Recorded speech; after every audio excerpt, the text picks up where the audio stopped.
right, we should be live. Good evening, everyone. Welcome, welcome. Hope you're all doing well and happy and go lucky, all that fun stuff. At least that's what I hope. So, yeah, today we're going to do a little bit of a different stream. I've decided to look into some new Neanderthal discoveries that were announced in the past 2-ish weeks, because there's a bunch. And this is one of the reasons why my Neanderthal documentary is taking its sweet, long, sweet time. Because it's really difficult to make a documentary on a human species that is so heavily researched constantly that when you write part of a script, a week or two later, a discovery comes out and you have to rewrite that entire part of your script. And it's been like that for the past 2.5 years. And I'm expecting that it's going to take at least another 2.5, maybe even 3 years before I get to a point of getting even close to finishing a script on the Neanderthals, like a full-on documentary. The documentary itself might even take 2 or 3 hours in total. So, yeah, instead of waiting on that, I just decided, you know what? Let's do this. Let's just look into some Neanderthal discoveries and stuff.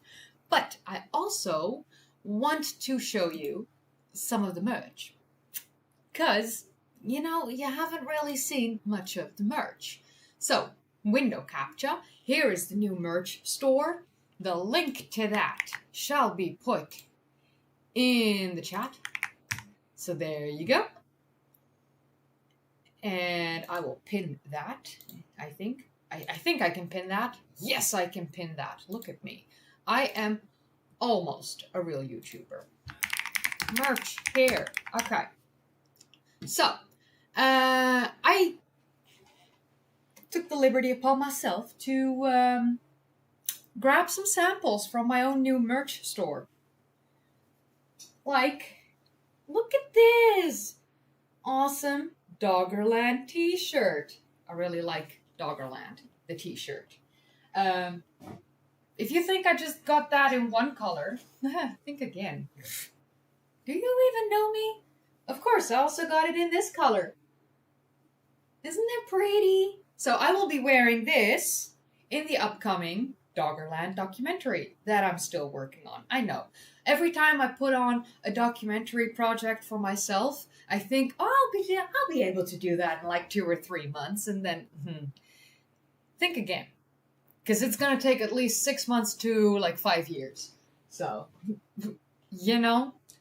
also, really awesome, civilisations, cool sweater. How awesome is this? Oh, I absolutely love the fabric. It's such good textile. The fabric is amazing. Quality, amazing. And of course, the design is amazing because I designed it myself. And of course, I'm going to say that my designs are amazing. Have you even met me? Come on. Of course, we need to have an updated version of Homeowner Lady.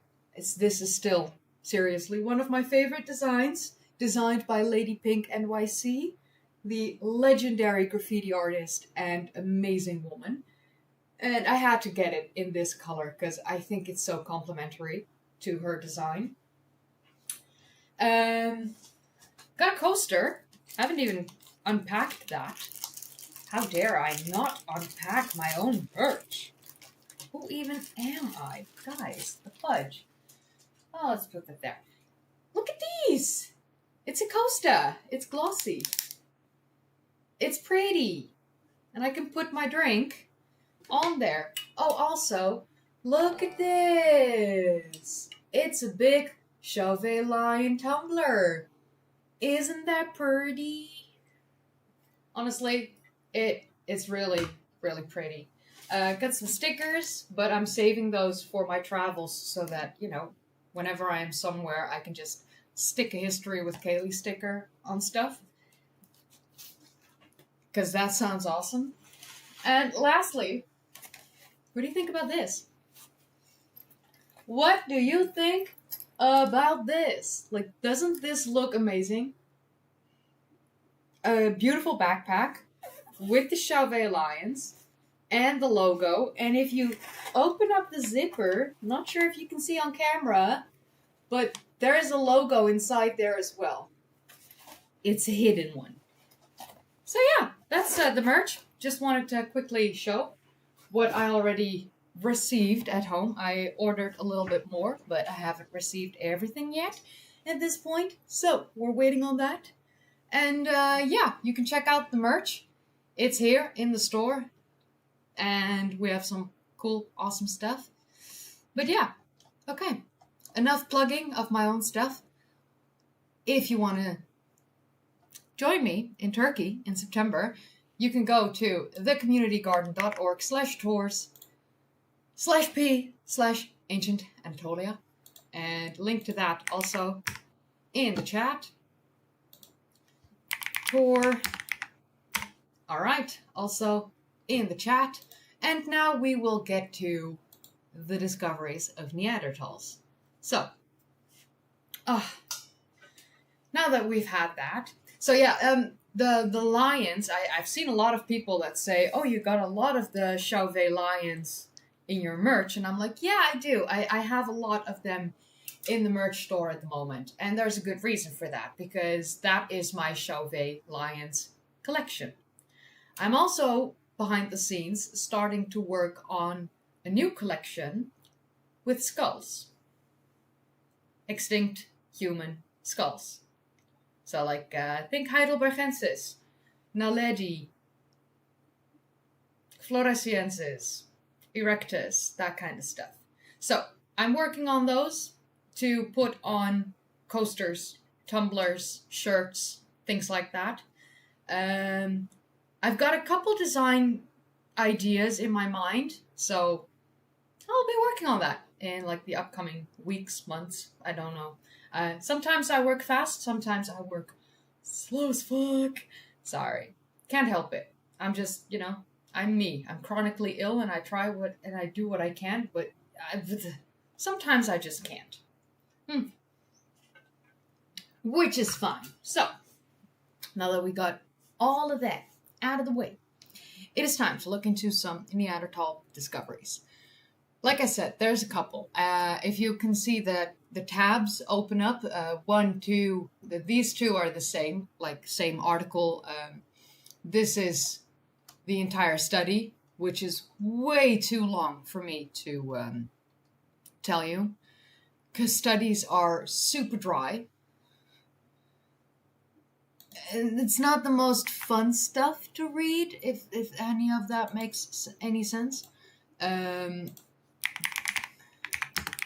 I can throw it into the chat, but besides that, we're not going to like fully look into this study. There's this beautiful article by phys.org, which is perfect. So that's why I opened the study next to it just to be able to like share it. But we've got 1, 2, 3, 4, 5, 6, 7 discoveries about Neanderthals with like new information in like the past couple weeks. And that's a lot.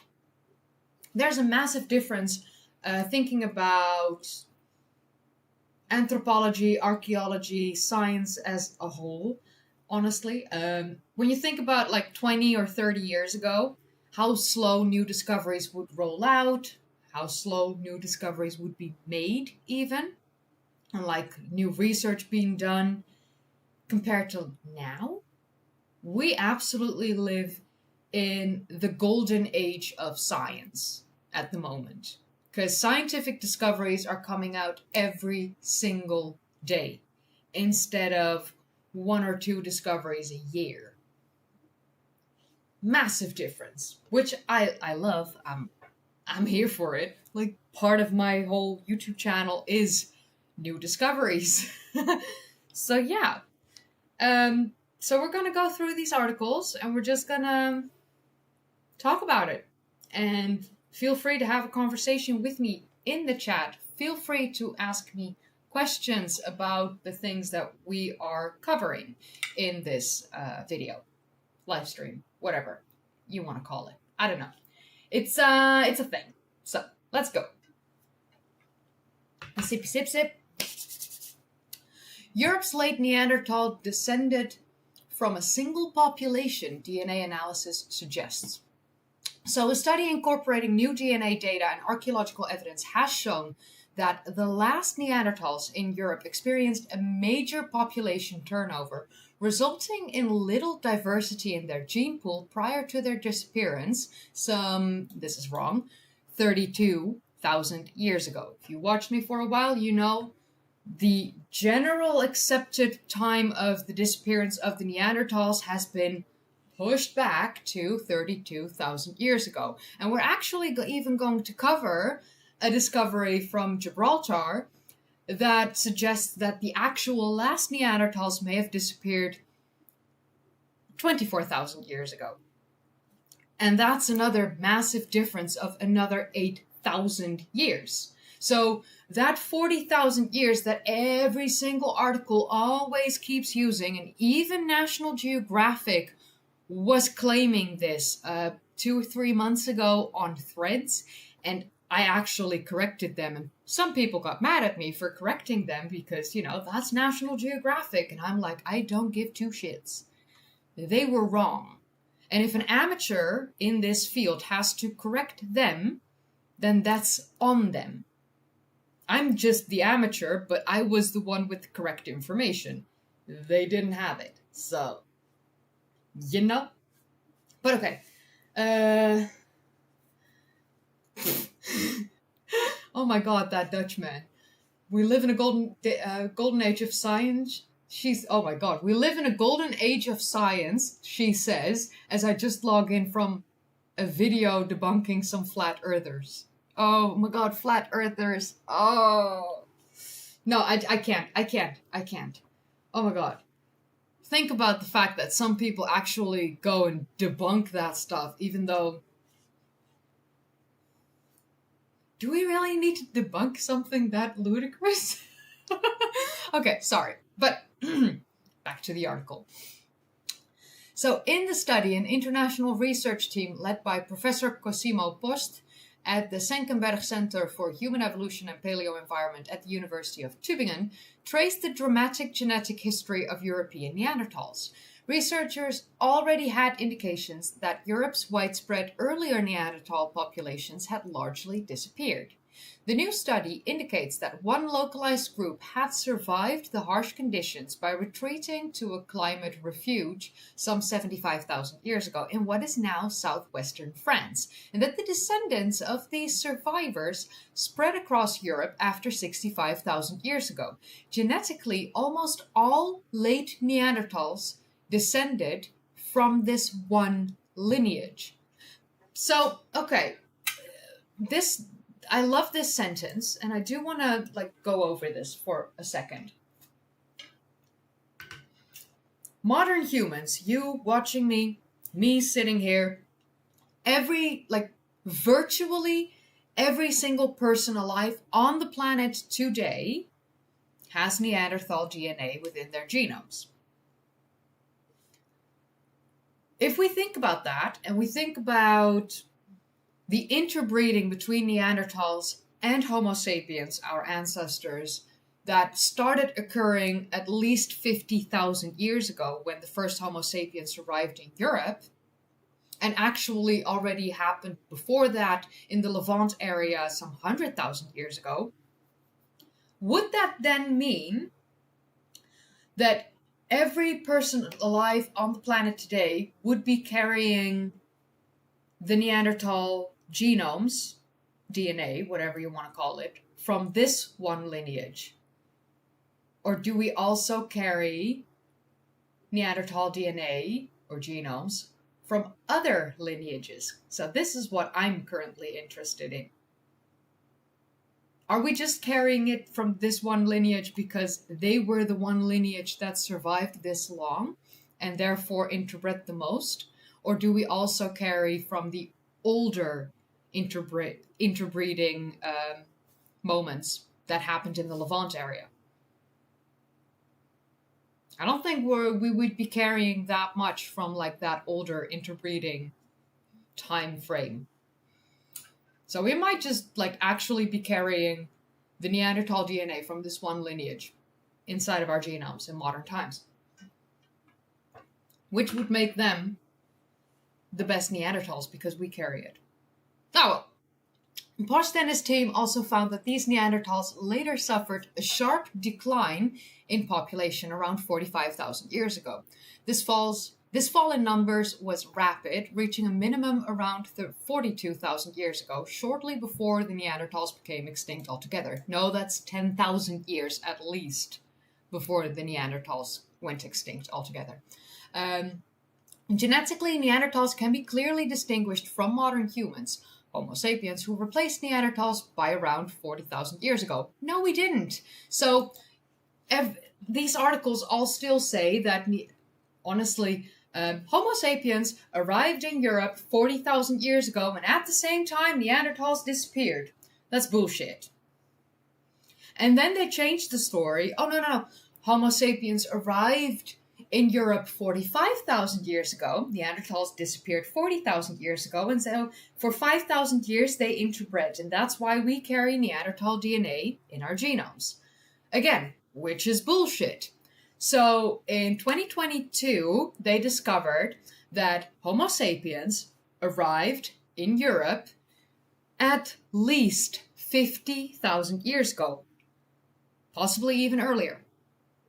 But at the very least, 50,000 years ago. And we interbred with Neanderthals until their disappearance, which occurred around 32,000 years ago. So 50,000 to 32,000 is an interbreeding period of 18,000 years between Neanderthals and Homo sapiens. And actually, that is why we carry so much Neanderthal DNA within our genomes.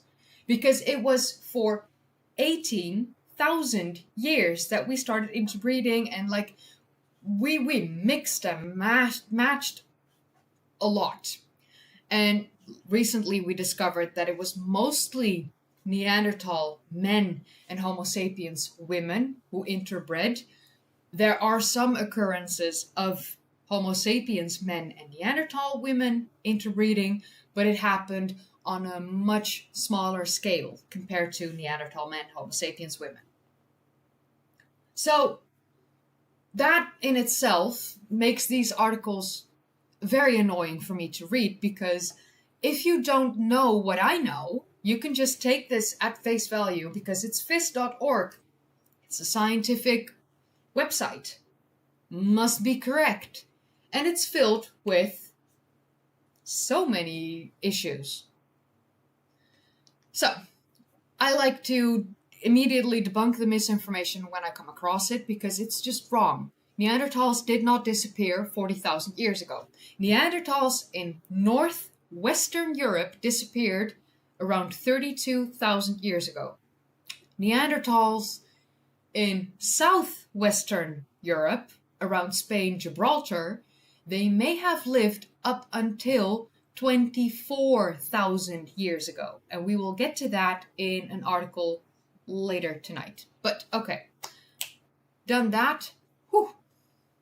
So we have evidence that Neanderthals inhabited Europe continuously between 400,000 and at least 32,000 years ago. However, we have only fragmentary details of their population history. So far, we know very little about the evolutionary... Wow, I can't speak. Let's try that again. So far, we know very little about the evolutionary developments that preceded their extinction. He and his research team were therefore particularly interested in the late Neanderthals, who lived between about 60,000 and... Okay, so their research was between 60,000 and 40,000 years ago. But that's their research. That doesn't mean that after 40,000 years, all Neanderthals just disappeared. Because it's not like that. But this article does make it sound like that. But whatever. It's annoying. we will continue, move on, whatever. So 10 rare new individuals. In their study, the researchers focused on the mitochondria in various samples of Neanderthal teeth and bones found in caves and rock shelters. Oh, that was a burp. Oof. My apologies, people. My apologies. I ate chicken doner tonight. It was delicious. I like me a good chicken doner. Just like chicken kebab. Or any kebab, honestly. But not the point. I just ate right before this stream. So it's fine. I did a burpee. We'll survive. Normally when I burp, it sounds like I'm a drunken pirate. This one was okay. So it's like not too bad. Okay. Let's circle back a little bit. In their study, the researchers focused on the mitochondria in various samples of Neanderthal teeth and bones found in caves and rock shelters. These cell organelles, tiny organs within the cell, have their own DNA, which is inherited independently of the main DNA in the cell nucleus. Ooh. Nice. Mitochondrial DNA does not contain nearly as much Wow, I can't... People! I want to speak. And my camera is not... Like, yo. Can we focus? Can we... Ooh. Hello. Hey, we can focus. Look at that. Perfect. Okay. No idea why that went completely out of sync there, but it's fine. Mitochondrial DNA does not contain nearly as much genetic information as the entire genome of a human being, but it usually survives longer and is easier to obtain, says Charula Fotiadou from Post's research group and first author of the study. The team sequenced the mitochondrial DNA of 10 new Neanderthal individuals from 6 archaeological sites in Belgium, France, Germany, and Serbia. These were analyzed alongside 49 other previously published samples of Neanderthal mitochondrial DNA. The results were combined with data on the presence of Neanderthals in Europe drawn from the large-scale archaeological database, ROAD, developed by the ROCEEH, the Role of Culture in Early Expansions of Humans, project of the Heidelberg Academy of Sciences, the Senckenberg Research Institute, and Natural History Museum Frankfurt, and the University of Tübingen. So it's a German study. Nice. This allowed us to combine the 2 lines of evidence and reconstruct the demographic history of Neanderthals in terms of space and time, says study co-author Jesper Bore Pedersen from the ROCEEH project. Late Neanderthals, all of the same stock. The study indicates that the harsh climate... Wow, it's time for a sip. I can't speak. Sorry. I know it's my own issue. I'm just a weirdo. Sometimes my mouth and my brain are not in sync. So the brain knows what the mouth has to say, and then the mouth just goes and does its own fucking thing. I can't help it. Like, sometimes it's just, they don't connect. They're not friends. I have this in Dutch, I have this in English, I have it when I'm just having a conversation, I have it when I'm reading out loud. Doesn't matter. This just happens. So yeah, we're gonna just push through, pretend nothing's wrong, and pretend I don't look like I'm having a frickin' stroke. Okay? Okay. Good. Wonderful. Late Neanderthals, all of the same stock. The study indicates that the harsh climatic conditions of the Ice Age around 75,000 years ago severely affected European Neanderthals and depleted their genetically diverse populations. The researchers say around that time, archaeological sites decline in number and become increasingly concentrated in southwestern Europe. Our data enabled us to reconstruct geographically that Neanderthals retreated to what is now southwestern France, and there, around 65,000 years ago, a new population emerged and later spread across the whole of Europe. This explains why almost all late Neanderthals sequenced so far, from the Iberian Peninsula to the Caucasus, belong to the same line of inherited mitochondrial DNA. This demonstrates an enormous upheaval in the genetic history of European Neanderthals. And look at that. Suddenly we can speak again. No, I have not been drinking. This is just me being absolutely sober as fuck. I have ADD. I cannot concentrate. Usually. My focus is... it's gone. And also, I'm no longer pretending to be like this perfect human who's doing a live stream. I'm just live streaming, and this is me. If you've spent a whole evening with me, sober or drunk, doesn't matter. If you've spent a whole evening with me or met me in real life and spent a couple hours with me, you would know this is just me. This is exactly who I am in real life as well. I'm weird. I'm constantly distracted by everything, and it's fine. And my brain and mouth often do not connect, and that's probably because I'm bilingual and I want to speak in two languages at the same time, because I often think in two languages at the same time. Not really helpful. No. Okay, so let's circle back. In addition, the researchers used a statistical program to calculate whether the genetic changes in mitochondrial DNA diversity over time were consistent with the assumption of a population of constant size, and this was not the case. According to the calculation, the number of Neanderthals declined rapidly and sharply between 45,000 and 42,000 years ago. Genetically speaking, the late Neanderthals were a very homogeneous group, says Posht. So it may be that the low genetic diversity and possibly also the subsequent isolation of small groups contributed to the disappearance of the Neanderthals. Yeah, I agree that it may have contributed to the disappearance of the Neanderthals, but I recently covered the disappearance of the Neanderthals in its own full deep dive. It was an updated version from a video that I made years ago. But honestly, this article is already misrepresenting the fact of the disappearance, like the timing of the disappearance of the Neanderthals. So, I don't know. This article, the article, meh. While I know that this study from the PNAS, or whatever you want to call it, like I always call it just PNAS or PNAS. Not penis, but PNAS, because it's an A, but it's fine. The study is in the chat somewhere. I threw it in. It's somewhere.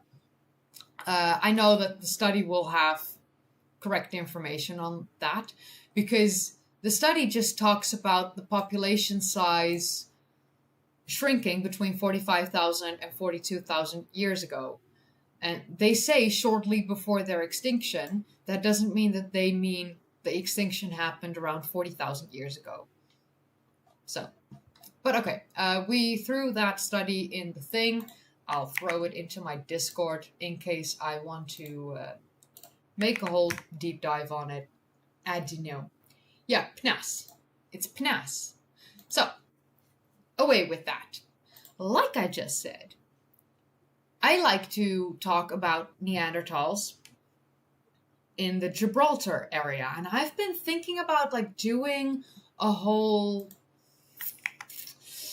what do you want to call it, deep dive on the Gibraltar Neanderthals, because they seemed to have lived the longest from out of all Neanderthals that were still around. So archaeologists break into a cave chamber that was sealed for 40,000 years and uncover Earth's last Neanderthals. In a way, the title of this article is in a way super freaking wrong, because in like moments below, they talk about Neanderthals living up to possibly 24,000 years ago, as you can see here.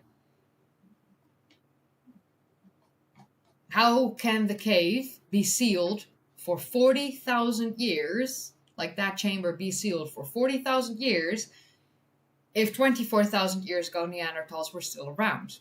Okay, granted, they probably didn't go into that particular chamber, but then you can't say, you can't put this by itself into an article. You want to put the 40,000 years there because it sounds so old and so far away, and that makes it grand and majestic and awesome. But at the same time, it's wrong because in that article, they're talking about Neanderthals living or like still existing in that area between 33,000 and 24,000 years ago. It would actually make your whole headline better if you changed that 40,000 years to 24,000 years ago. We found the last Neanderthal and he lived 24,000 years ago. Much better title for that article. Okay. Archaeologists have entered a Gibraltar cave chamber that remained sealed by compacted sand for approximately 40,000 years, revealing animal bones, stone tools, and a marine shell left by some of the last Neanderthals. The space sits within Vanguard Cave, a part of Gorham's Cave complex on the eastern face of the Rock of Gibraltar. Researchers from the Gibraltar National Museum accessed the chamber in early 2026 after locating a narrow opening that had been blocked since the late Pleistocene. The team, led by Professor Clive Finlayson, found a 13-meter deep space that had received no light, air, or human disturbance for tens of thousands of years. So this is awesome because this happened within the past 4 months, like somewhere in the past 4 months. Let's click on this. It's an IFL Science. Ooh, I love them. Love it. Do they have the... Okay, so I already thought it was weird that they found the opening of the cave like less than 4 months ago. No, they did not. Good to know, because I hate it when they're wrong. So they actually found that hidden chamber back in 2021. Massive difference, like 4 months ago or 5 years ago. Potato, potato, but like honestly, this is a big distinction between the two. Which article are we going to read when this is already like not officially correct? Okay. No. I'm putting this article, I'm putting that aside. Because I don't feel like they're correct. They're already wrong in like that one a little bit. Ooh, no. Okay, so, on the shores of the Mediterranean, a cave tells a fascinating story of life, death, and survival. When archaeologists excavated the site, they uncovered a living museum of Neanderthal life, complete with physical artifacts that document their rich culture and day-to-day habits. Perhaps most intriguing of all, in 2021, researchers found the cave system even contained a hidden chamber that had been sealed up for 40,000 years. The Gorham's Cave complex is located on the coast of Gibraltar, a British overseas territory perched on the southern tip of Spain. Nestled against steep limestone cliffs, this seaside warren is composed of 4 separate caves: Gorham's Cave, Vanguard Cave, Hyena Cave, and Bennett's Cave. It was once situated farther inland, but rising sea levels over thousands of years have brought the complex's entrance to the very edge of the Mediterranean Sea. The caves were first discovered in 1907 but didn't become the focus of formal archaeological excavations until the 1980s, when it became clear just how rich the site truly was. Although no skeletal remains of Neanderthals or Homo sapiens have ever been found inside, there is abundant evidence of human activity spanning 100,000 years. This predates the arrival of modern humans in Western Europe around 50,000 years ago. This is wrong. Indicating that this is the work of Neanderthals. Like, seriously. Holy shit. It's so annoying. It's so annoying when all the articles say that Homo sapiens arrived in Europe 40,000 years ago. No, they didn't. We arrived in Europe at least 50,000 years ago. Hello. That study came out in 2022. It's almost been 4 years. Holy shit. Yeah, I'm having massive crash outs when I read that bullshit. It's fine. I'm zen. It's fine. Some of the most crucial evidence comes in the form of seafood.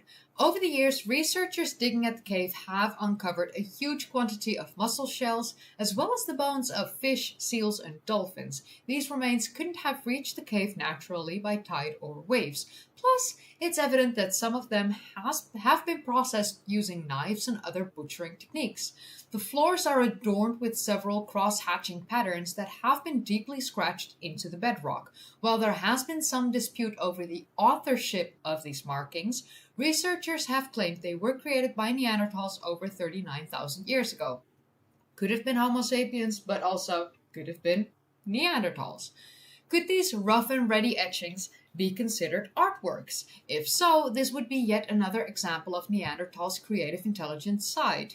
We know about Neanderthal cave paintings in Spain dating back to 54,000 years ago. So honestly, it checks out. Yes, Neanderthals made art. And they also adorned themselves with feathers. They also created beads and bracelets. So yeah, they would have made art. We all know this. I mean, come on. Let's stop pretending that Neanderthals were just idiots. They weren't. Speaking of their intelligence, more recent research in the Vanguard cave has found a 60,000-year-old hearth that was used to cook up birch tar, which is a gloopy, glue-like substance. So, I actually should be able to show you real quick what birch tar glue looks like on a ancient tool. If you bear with me, I'll try and find that ASAP, because here we go. I already knew it wasn't going to take me too long. Here we go. This is in the Doggerland book. My favorite book. I mean, y'all know. So this is a stone tool, and on the bottom here, with my pinky that's moving, that is birch tar glue. So they would use that, and then the wood would be below here. The wood would be here, and this glue would harden and set. And it makes it so much easier to put your stone tools together like that. So this is the old method where we have no glue in between. So you just have the stone tool. I mean, I can take it out of the case for a second. I normally never do. But like here you can see, this is, you have the notch. I'm not sure if that actually shows. It's fine. You have the notch of the arrowhead or spearhead or whatever, and then they would use string. And this, with modern glue, they put this together, and you can actually see a remnant. I'm not sure if that zooms. Come in, zoom. It doesn't zoom. It's fine. So at least here in between, you can see some glue. It's fine. That is modern glue. But in ancient times, the Neanderthals had their own birch tar glue that they would have used. And they used it quite a lot, actually. So, you can see that in that Doggerland book I just showed you. There's a lot of examples of Neanderthals doing that. So, it's really cool that we find 60,000-year-old birch tar glue in the Vanguard cave in Gibraltar. So, like I said, it's a gloopy, glue-like substance used by prehistoric humans to attach handles to tools or weapons. This demonstrates that the residents of this cave were smart, resourceful, and perhaps handed down knowledge from generation to generation.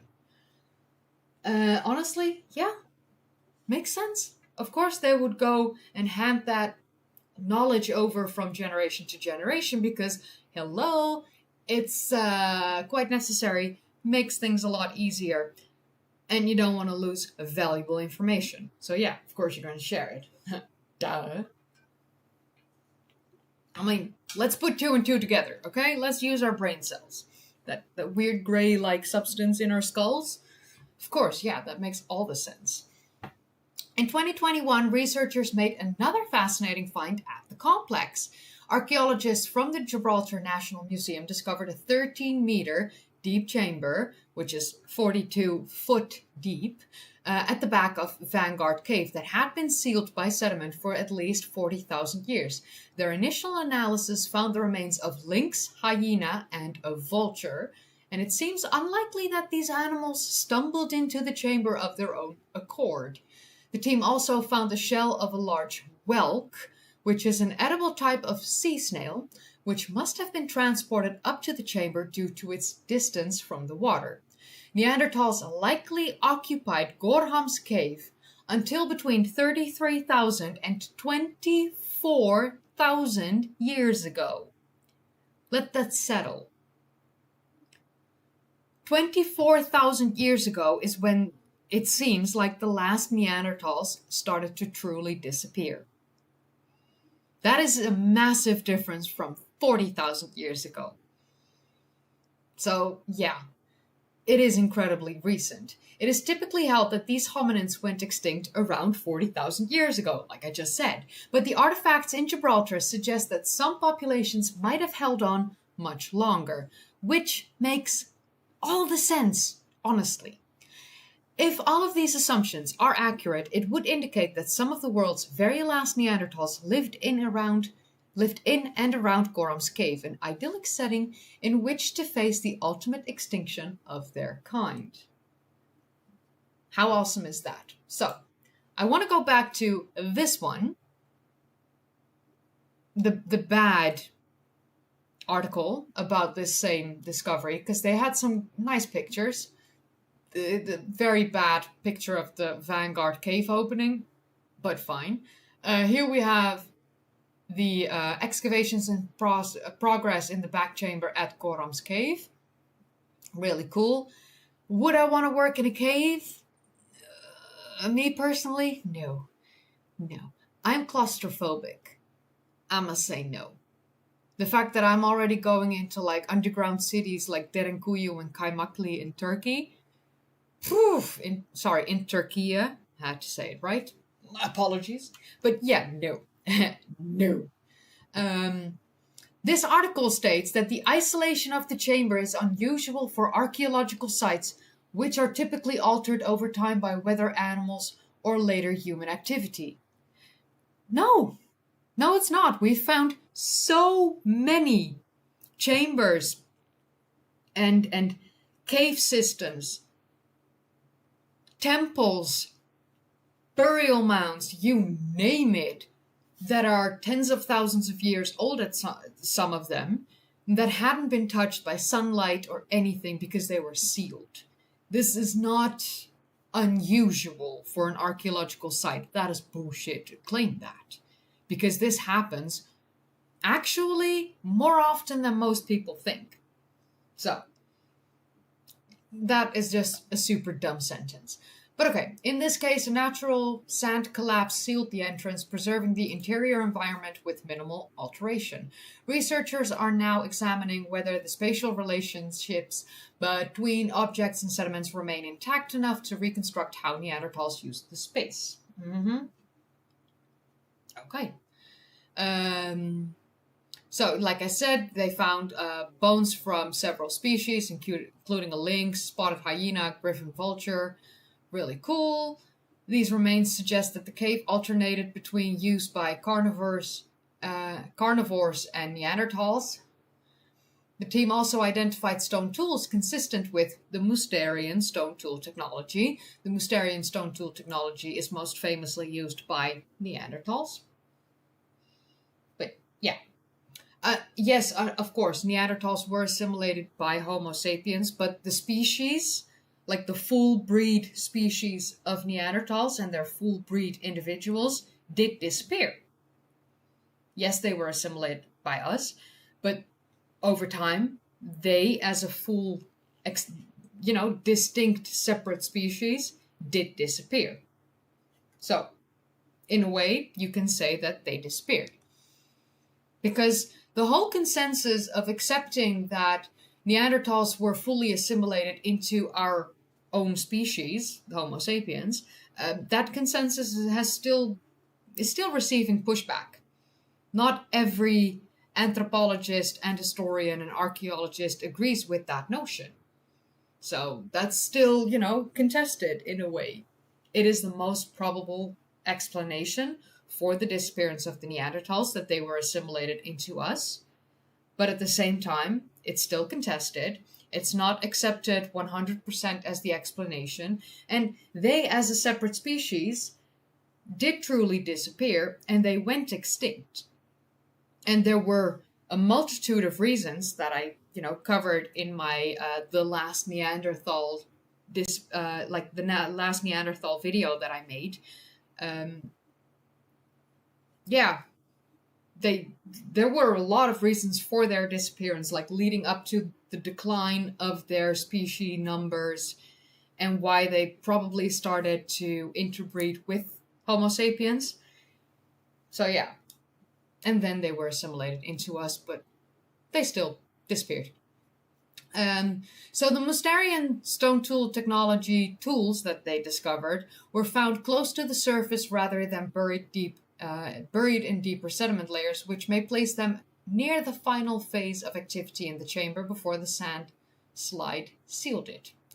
So here we have the view of the four main cave constituting the Gorham's Cave complex from the sea. Left to right, we've got Bennett's Cave, Gorham's Cave, Vanguard, Hyena, Vanguard, and like here to the right, we have Hyena. So, yeah. Near the entrance area of Vanguard Cave, earlier excavations recovered a child's milk tooth in sediments linked to Neanderthal occupation. If that association is confirmed, the tooth suggests that the cave system was used by family groups and not only as a temporary shelter for hunting parties. So that's cool. Marine shell points to deliberate resource collection. Among the most notable finds inside the sealed chamber is a large whelk shell discovered near the center of the space. The shell was located far from the coastline as it existed during the late Pleistocene, indicating that it was likely carried into the cave rather than deposited naturally by waves or tides.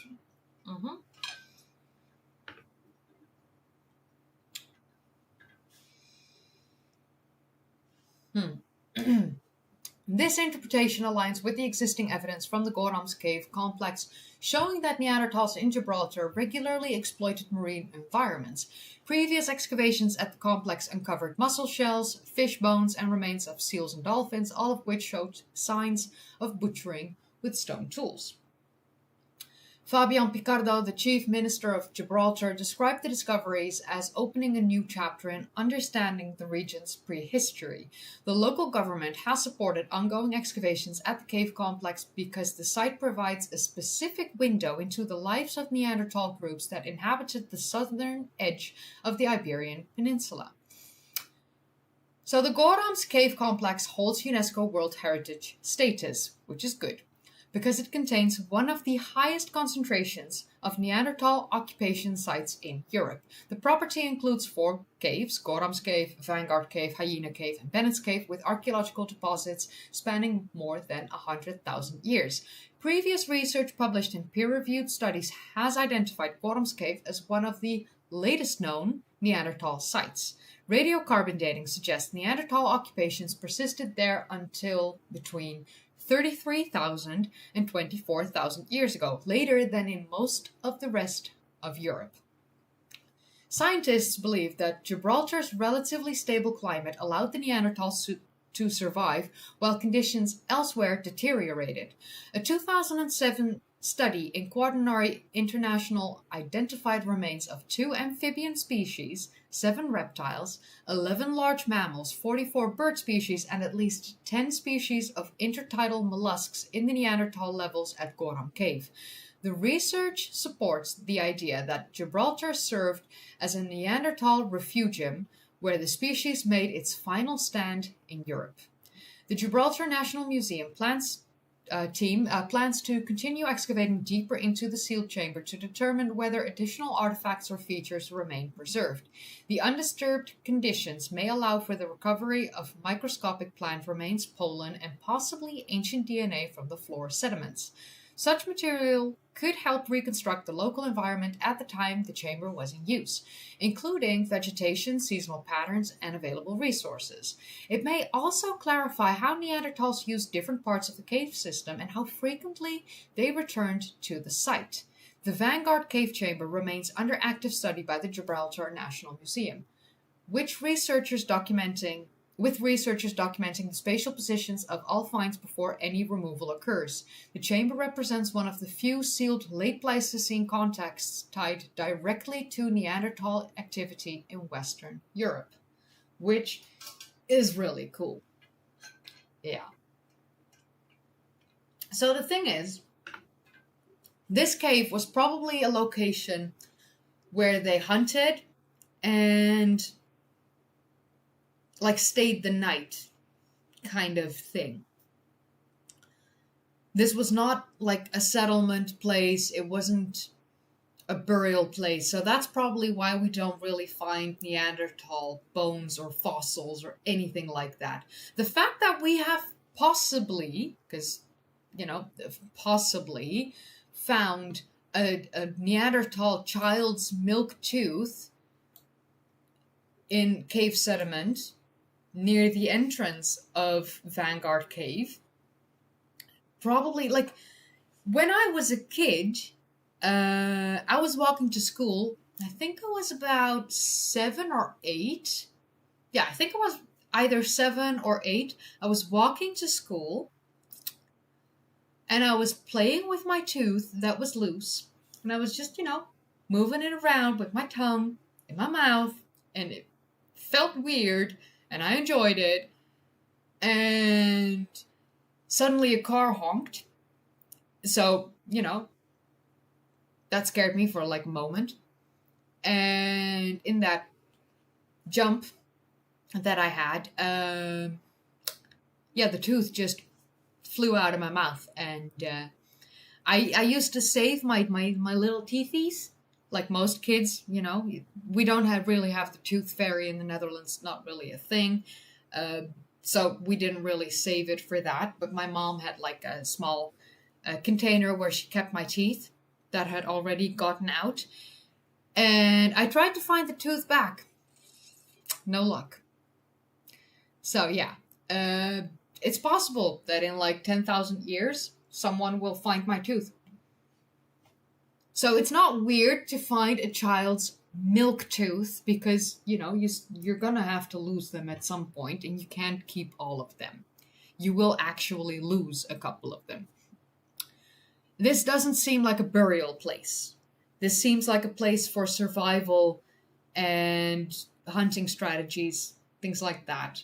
Yeah, exactly. It could have been a rest area on an ancient sightseeing route. Yes.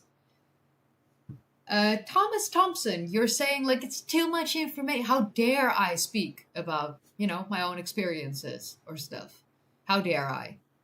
Right? Because I'm a woman, so I already speak too much, in your opinion. That's a you issue, not mine. You come into my live stream, which means that you want to hear me talk. If you don't want to hear me talk, don't come to my live stream. And if you're annoyed by me, you don't need to leave your opinion in the chat or the comment section. If you don't have anything nice to say, just shut the fuck up. Thanks. All right, next up. Because this was I very much enjoyed this discovery.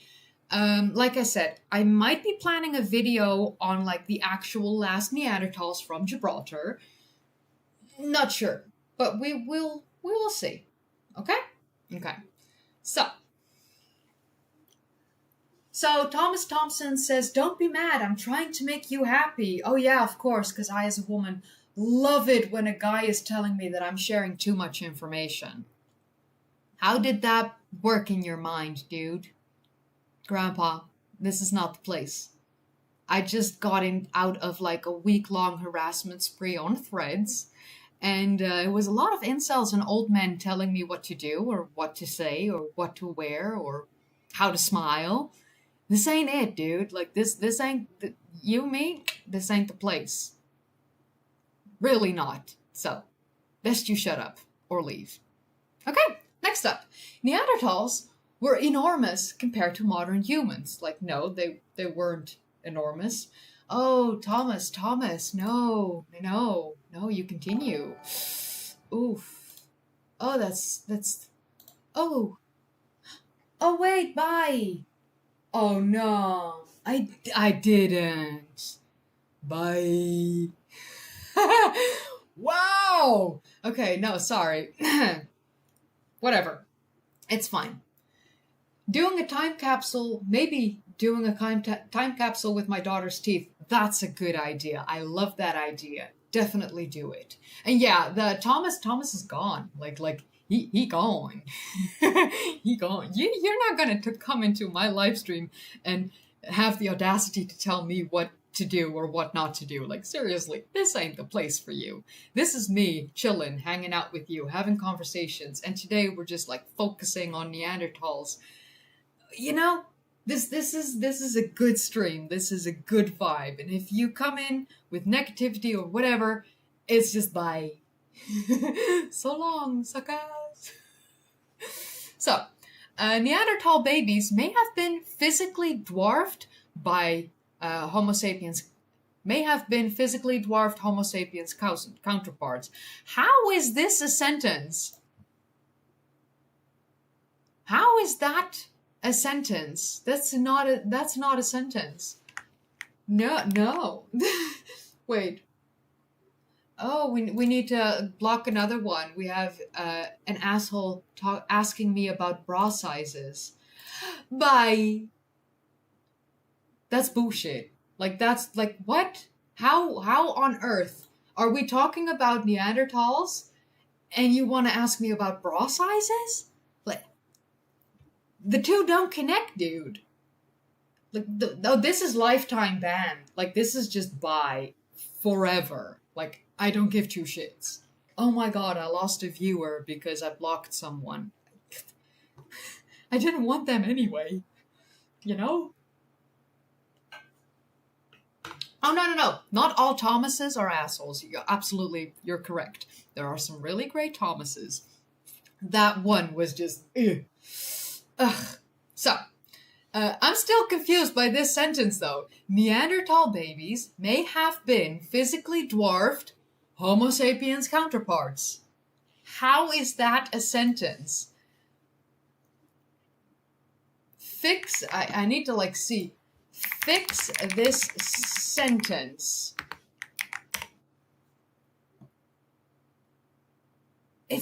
Oh, they have it here. May have been physically dwarfed Homo sapiens. It's not a sentence. It's not a Wow, that's not a sentence. And I don't want to use AI or anything, but like, holy shit. Can't we just, like, grammar check or whatever? Grammar check. Give me something. Like, give me. No, not AI. I don't want AI. Here. Go away. Exactly. Like, seriously, I was like, is this me? Is this just me being a freaking idiot? Or, no. They're just missing a whole freaking word. What? I'm just, oof. Oh no. So Neanderthal babies, in like an actual .edu website, gives us a whole sentence with like full-on grammatical error because they left out the whole by. So Neanderthal babies may have been physically dwarfed by Homo sapiens counterparts, according to a new study that examined the infant skeleton of one of our ancient hominin relatives. Like, exactly, that sentence is giving me a migraine, of course. Okay, so we can't say how advanced the Neanderthal babies were in their behavior, he says. Ella bin.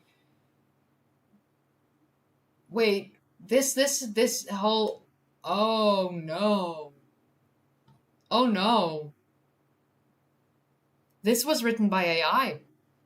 This has been, without a doubt, written by AI. You can say, oh, Noah Conway wrote it. Author Noah Conway. He used AI. Holy shit. This is bad. This is bad. Okay, so do we have a similar? Do we have a similar, like, article for this? Oh, a new scientist, but it's paid. I don't have. I don't want to pay for shit. I don't want to pay for shit. Okay, do we have a fizz.org? Ooh, gimme.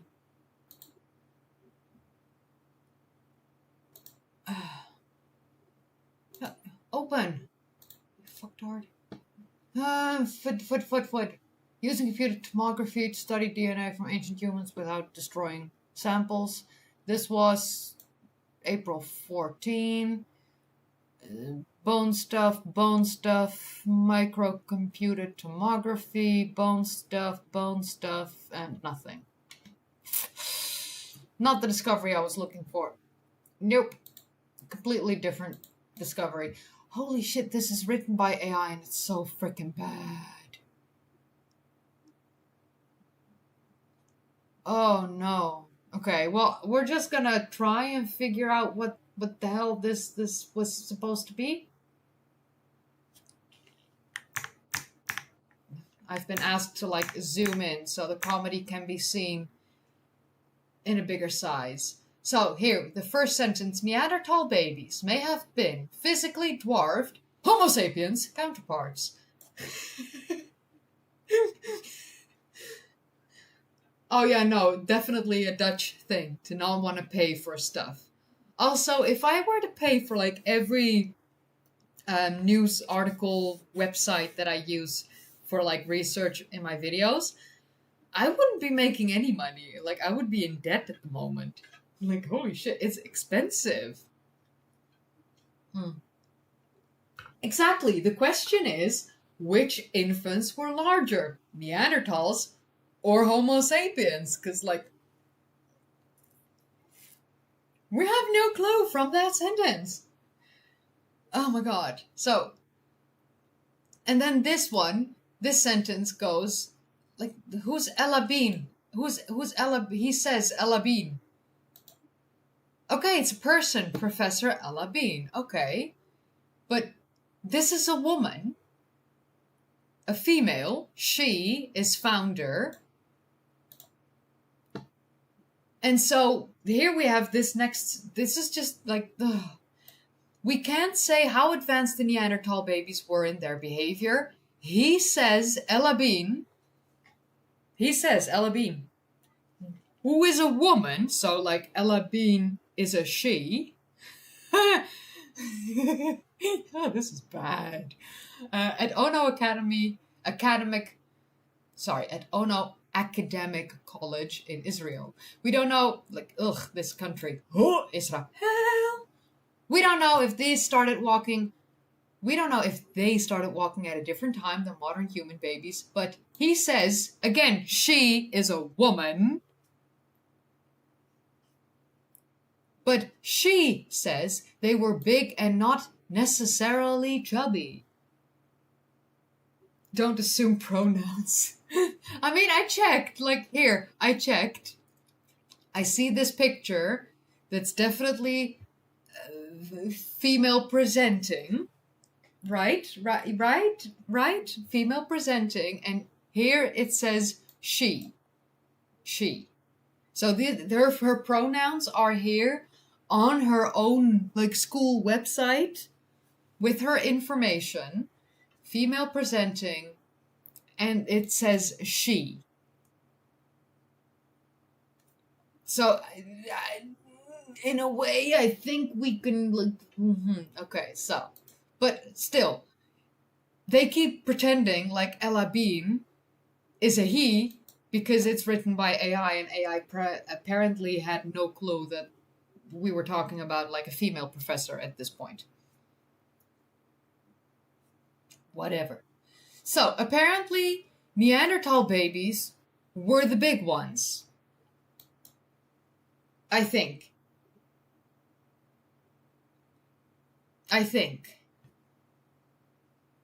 So what's female presenting? Well, in this case, she is wearing makeup on her eyes, lips. So she's wearing lipstick, mascara, and she has like a feminine hairstyle. So therefore, I'm saying she's at least female presenting as a woman, female presenting, and they say she. So therefore, I can assume the pronouns from here because this is her work profile at the university she's working at. So, yeah. So therefore, okay. Did someone, I see... yeah, Cro-Magnon is not a term that we use on this channel. I just made a video on why we don't do that. It's here.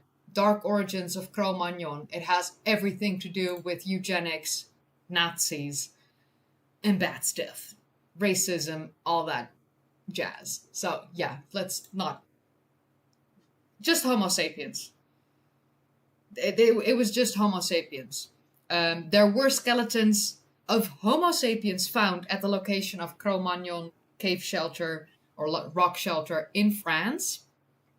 And so only those 5 skeletal partial skeletal remains could be referred to as Cro-Magnon, but it was used in racism, eugenics, Nazi propaganda, that these were the Aryans, the superior race, the white superior ancestors, all that stuff. So that's why we don't use it on the channel. And if you want to have the full deep dive, you can definitely highly recommend watching that video on the channel, The Dark Origins of Cro-Magnon. And then you know the full story and you can share it with other people. But if we are... This article actually pretends to do the he says, and then Bean and her colleagues. So they just assumed both genders because, it's written by AI and they just don't give 2 shits. Clear as day. Clear as day. I don't find it weird that we have never found any Neanderthal remains in North America because I don't think that the Neanderthals would have been able to get there. It would have been a very perilous journey even if they would have tried, and the chances of actually succeeding and reaching the Americas really tiny. So it's not that weird. And Neanderthals in general weren't really... They weren't like Homo erectus in their lust for exploration, so to speak. So Homo erectus wanted to explore and go further and beyond. Neanderthals, from what we've seen about them, never really had that urge that we Homo sapiens and that Homo erectus had. So it's not really weird if you think about it like that. We know that Neanderthals did some seafaring, but mostly in the Mediterranean Sea. Often you can see a coastline from the coastline where you're standing at a lot of these places, and that's the portions that they definitely traveled on sea. But besides that, not really. So Bean and her colleagues performed a detailed anatomical analysis of a nearly complete skeleton of a Neanderthal child who lived in what is now the Levant, sometime between 51,000 and 56,000 years ago. The infant, suddenly they're talking about multiple babies. How did Neanderthals, like I said, they did do some seafaring exploration, but usually small distances. And I have covered that in the past. They did not travel big distances. And also, do remember that Sunda land was still connected to mainland Asia. So like Southeast Asia weren't islands like we see today. It would have been a land mass called Sunda land, and that was connected to like India and all everything there. So yeah, no. They could have just walked to Southeast Asia before the land started being gobbled up by the sea. So yeah.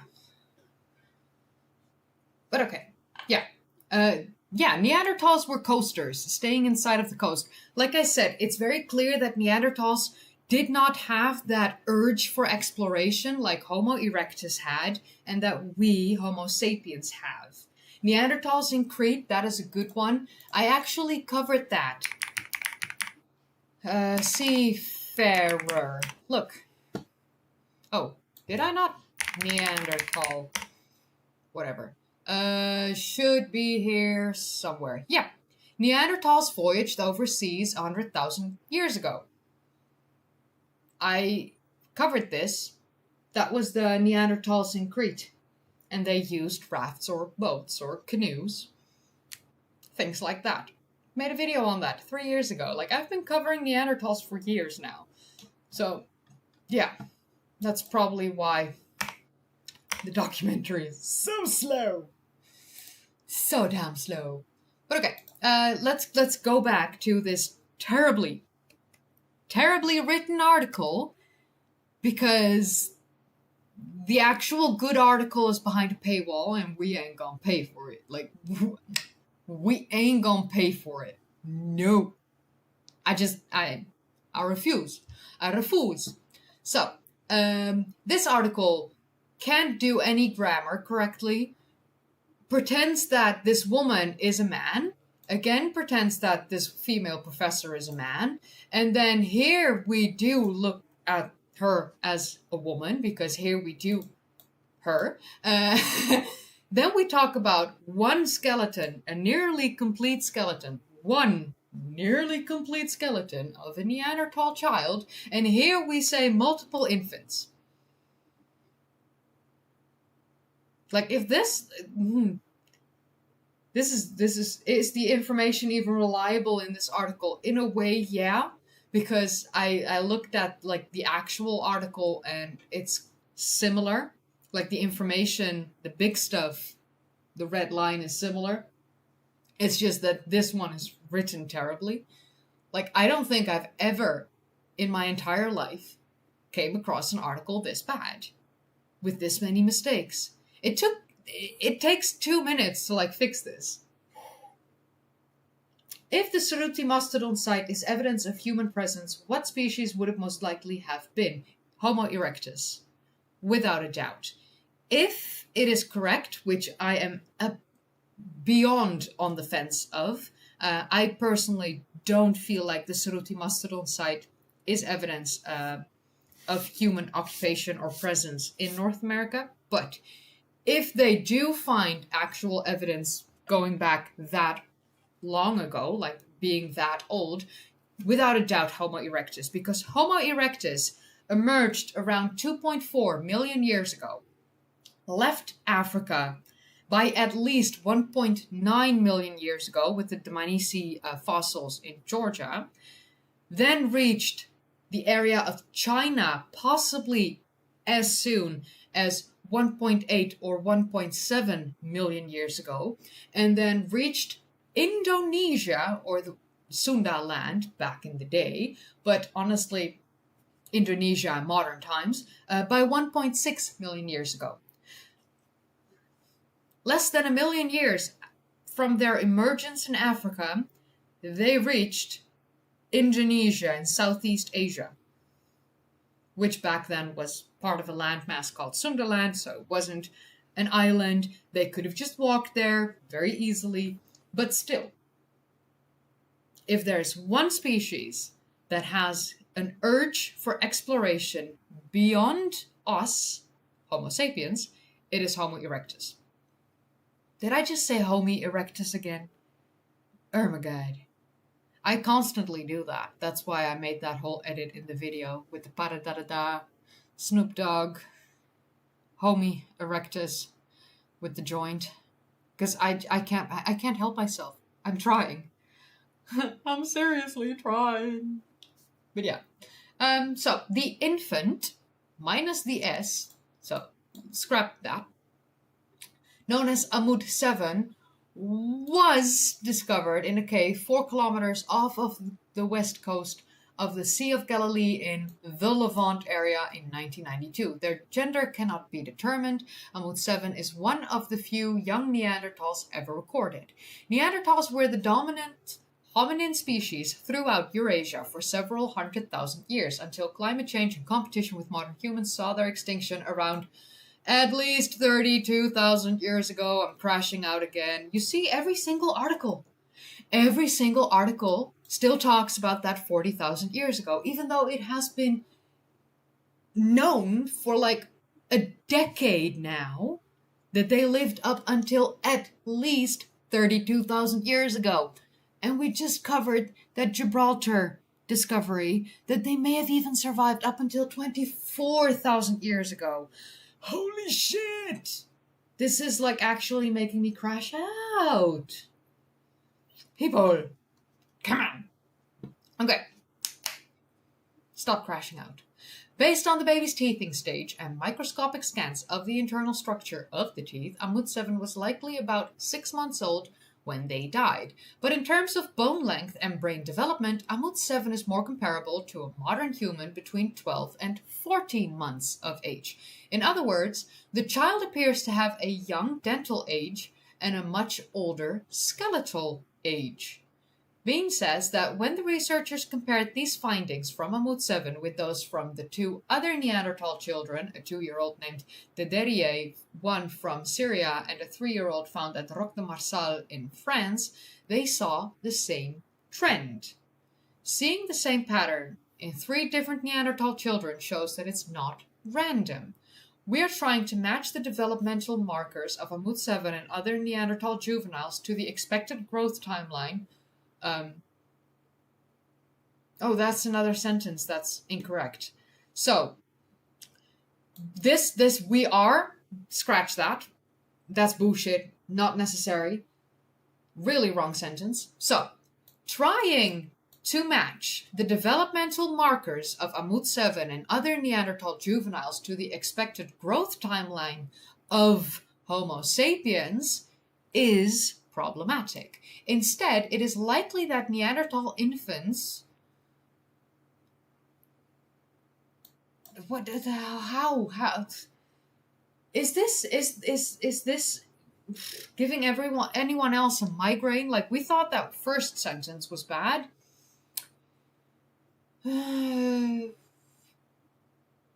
Okay, so I think I understand what they want to say. Instead, it is likely that Neanderthal infants and Homo sapiens children, infants, so Neanderthal infants and Homo sapiens infants, had significantly different growth rates, which means higher energy demands in young Neanderthals.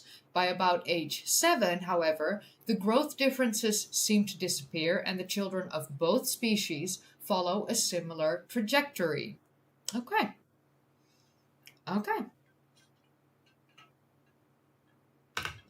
It was published on April 1st? No.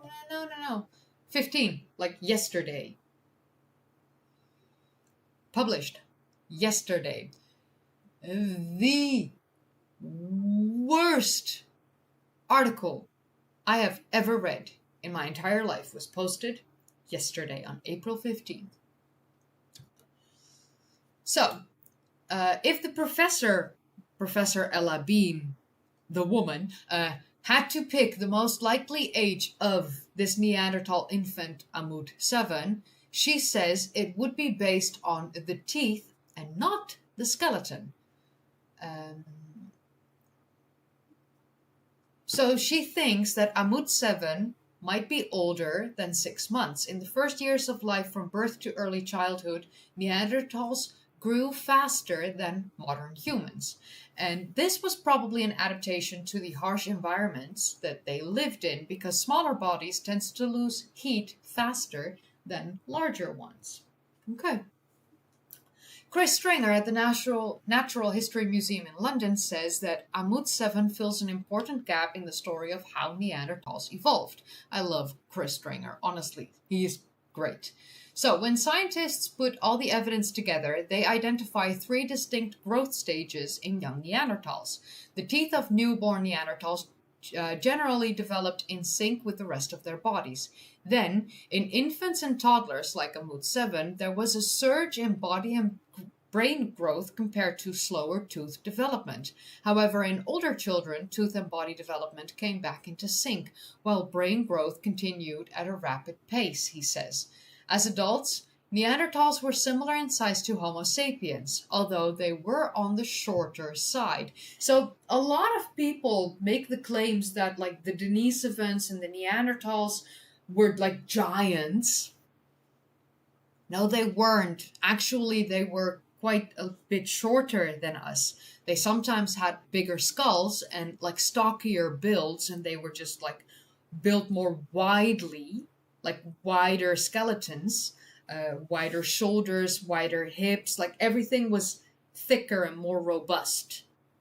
And Homo sapiens were like taller and leaner and like thinner bones and stuff. But yeah, which publication is this again? This was Veritas News, Voice of Eastern Nazarene College Students since 1933. So like this is an actual article for college students written by Noah Conway, and it's absolutely AI and shit. But yeah, that's just my personal opinion. Okay, click it away. Click it away. Click it away, click it away, click it away now. Okay, so next article. Next article. We've got a reel. That's whatever. That's all fine. That's fine. What a 55,000-year-old fetus reveals about the decline of the Neanderthals. By sequencing ancient DNA from the fetus, scientists revealed a severe genetic bottleneck that reshaped Neanderthal history long before they vanished. Okay. That's good. The sentences from that previous article were like really bad, so I'm very happy that we have a National Geographic article, because usually this is a lot better. What's up, Homona ladies? Where's my Homona lady? One sec.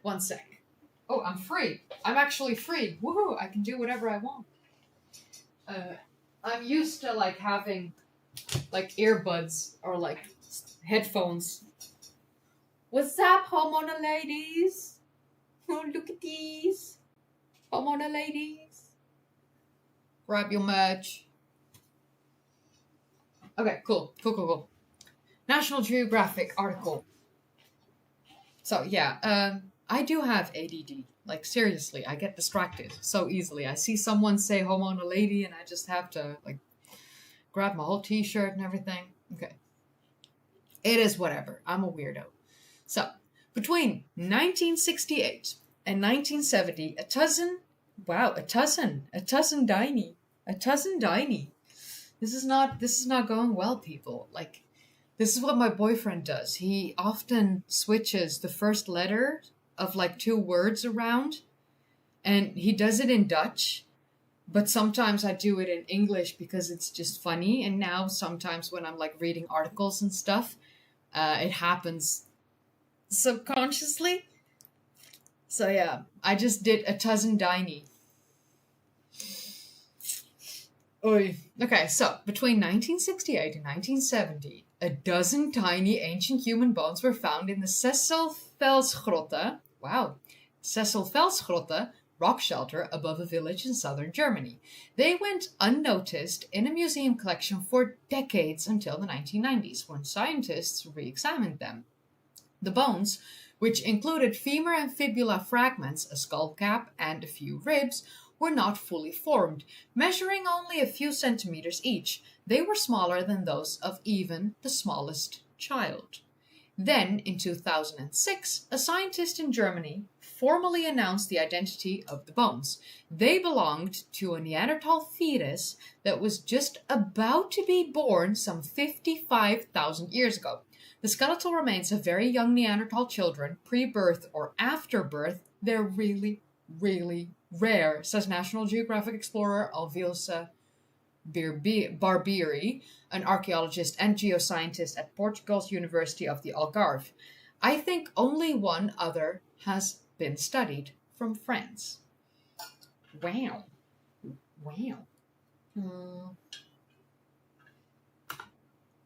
Do we miss anything? It does really be funny much. Love it. That's a good one, though. Lord Dustin. Lord Dustin, that was a good one. So, now Barbieri and his colleagues have extracted... Okay, so this... I don't know why I assumed that that was a woman, but okay, that was apparently a guy. Now Barbieri and his colleagues have extracted ancient DNA from the Neanderthal fetus and sequenced its mitochondrial genome. Their analysis determined that the fetus belonged to an older branch of the Neanderthal family tree, rather than the final lineage that dominated Europe and then went extinct about 32,000 years ago, crashing out once again. Oh my god. Do you see what I mean? Every single article, even National Geographic.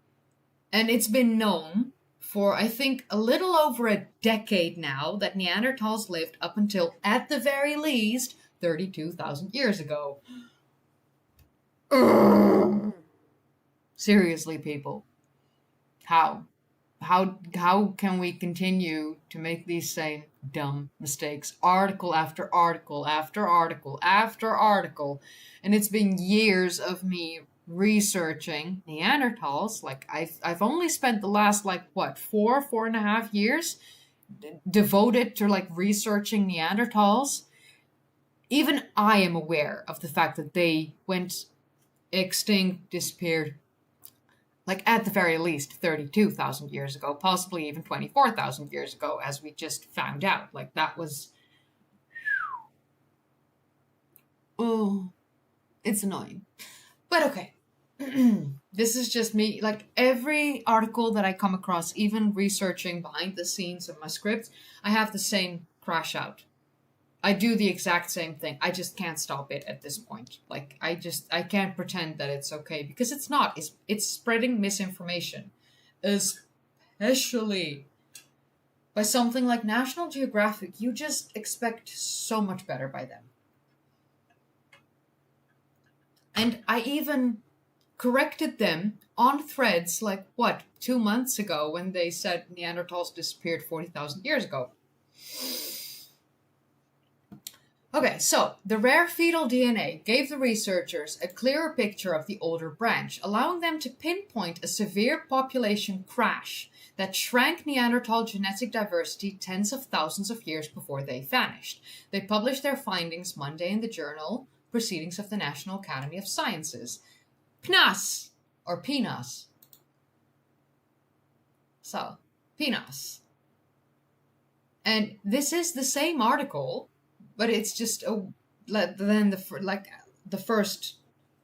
very first article that we covered today.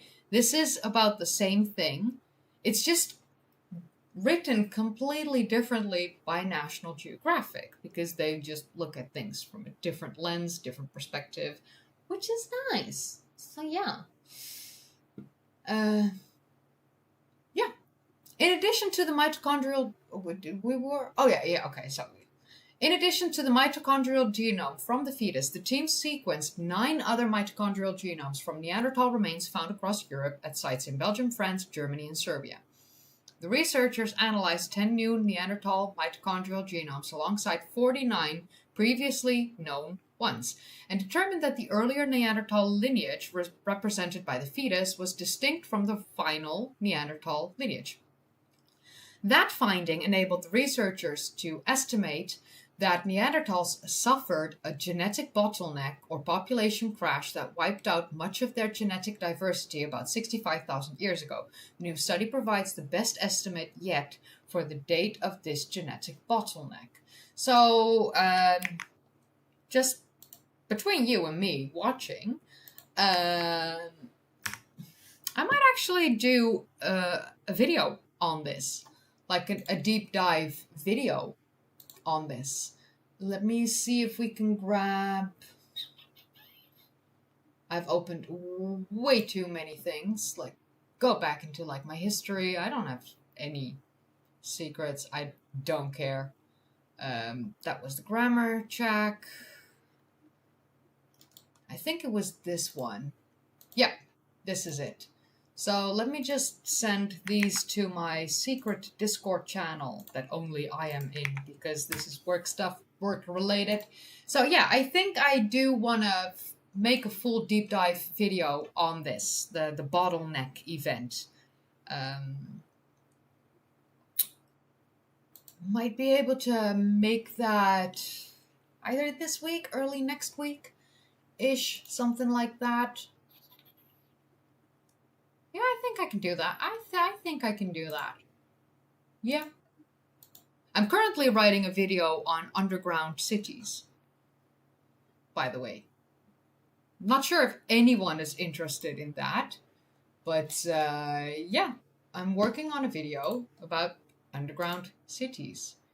Do I have the... oh no, that's... Why do I not... Normally I share my titles for videos, like, in places, but somehow...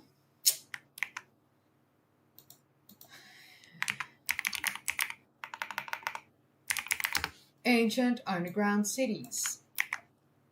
That's the video I'm currently working on, so apologies, So like this. Bam. This. Bam.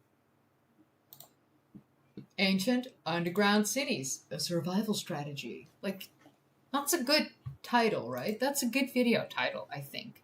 And it focuses mostly on, like, for now, the Turkey underground cities in the Cappadocia area.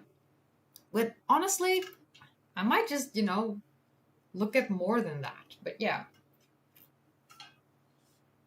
Oh, there are quite a lot, actually. There are quite a lot of ancient underground cities. So let me just quickly walk to my...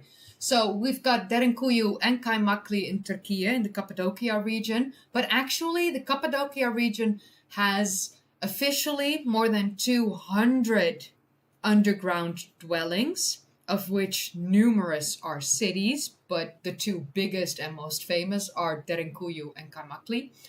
Then we have Orvieto in Italy, which is a city within a city. It's carved into volcanic rock underneath the modern city. And it originates dating back to the Etruscans. Then we have Naours in France, but I'm not sure if that's like ancient because it was a hiding place by local populations for centuries. Probably not that old. We have Lalibela in Ethiopia that has 11 monolithic churches entirely hewn from rock, connecting to an underground network of passages, but also I'm not sure if that's like thousands of years old, but still. Then we have Nushabad in Iran, an ancient underground city often known as Uwi, constructed to protect residents during invasions, which is an ancient underground city. Then we have India, the Ellora Caves, series of 34 temples and dwellings carved into the side of cliffs. We have Kish, or Hidden Pearl, in Iran, an ancient underground structure located on the Kish Island. Then we have Adintep in Turkey, a rock-carved underground city in Turkey's Bayburt province. Then we have Matiat in Turkey, a recently discovered massive underground city in Midyat that likely housed thousands. And of course, the more modern stuff like the Wiliszka salt mine in Poland, but that's like quite young because it dates to the 13th century CE. So like, but honestly, underground cities really freaking awesome. So yeah, I love that. You've been to Orvieto? That's cool. Like I hadn't even heard of Orvieto until I like started this research. So currently I've got like 800 words into that script, and it's mostly explaining why they built underground, survival strategies, that kind of stuff. And then I'm talking a little bit about like Derinkuyu and Kaimakli. I'm not sure if I will cover all of the old ancient underground city locations, but you know, I'll probably grab like one or two from that whole list and just look at them. It's really cool. But yeah, I heard about that Australia one in the outback because it's too hot to live on the surface, so they built underground. I heard about that one. It's not on this list, and I'm annoyed by that. But again, this is like an AI bullshit list that I just grabbed. It's fine. But okay, back to our article. So we actually like covered most of this, the bottleneck. And like I said, I think I'm going to put this into like a whole video. The video will probably most likely be quite short. I'm thinking about 8, maybe 10 minutes. I think I should be able to like fill that amount of time on this subject. But putting that aside, because we already covered it, have you mapped your own DNA? What's your percentage of Neanderthal? So I did a 23andMe years ago. My percentage of Neanderthal was 2.8%. So very average, I think. A little above average, but still quite average still. But yeah, at least that result gave 2.8%, but I deleted my 23andMe and had them destroy my DNA. So, because, 23andMe was sold off and bought by a different company, and I was like, no, I don't want that. I'm thinking about possibly doing a MyHeritage one. I'm just not sure at this point if I want to do that again. So, we'll see. So, could we bring back Neanderthals?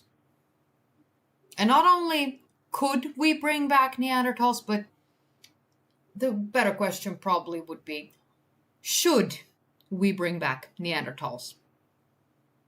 If we could, should we? Should. When scientists sequenced the Neanderthal genome in 2010, they discovered that Neanderthals had interbred with the ancestors of modern humans before mysteriously disappearing. Because of this ancient mixing, many people alive today carry up to 4% Neanderthal DNA in their genetic makeup. This breakthrough offered remarkable insights into the evolutionary history shared by Neanderthals and Homo sapiens. Yet, it also sparked a provocative question. Could we actually bring Neanderthals back? And on top of that, again, the more provocative question would be, should we actually bring Neanderthals back if we could? Honestly, personally, I would say no. There's a reason they went extinct. So I don't think that they would, like, Neanderthals as they were back then would be able to survive in the world that we know today. Like, this modern world ain't for them. But okay, that might just be me.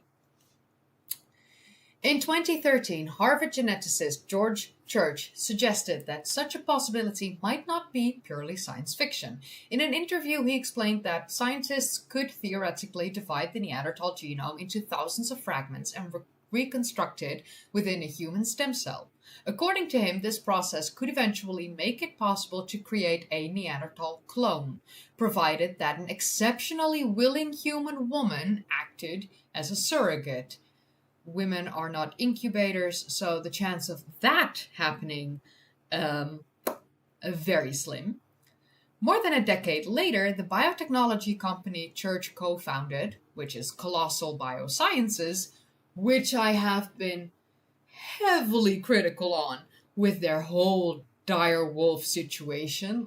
Like, let's not forget, I made a video on the dire wolf situation, dire wolf back from extinction or not. I can tell you, it's not. They're just gray wolves with white coats, and an actual dire wolf would not have had a super freaking white coat because a dire wolf is a predator, and a predator doesn't want to be noticed easily in a forested area. And dire wolves would have lived in a savanna/forested area. And so a white coat would make them stand out immediately. So they probably would have had brown and gray tints and red tints and some black stripes or tints in their fur, and they would not be white. Okay, so, sorry, crash out. I sometimes do this. I can't help it.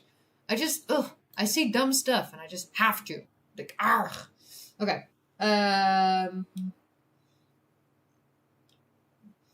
It's an independent company still. Yeah, I'm the Colossal Biosciences. I know that they do a lot of, like, collaboration stuff with, like, a lot of YouTubers in the history and anthropology sphere and zoo archaeology sphere.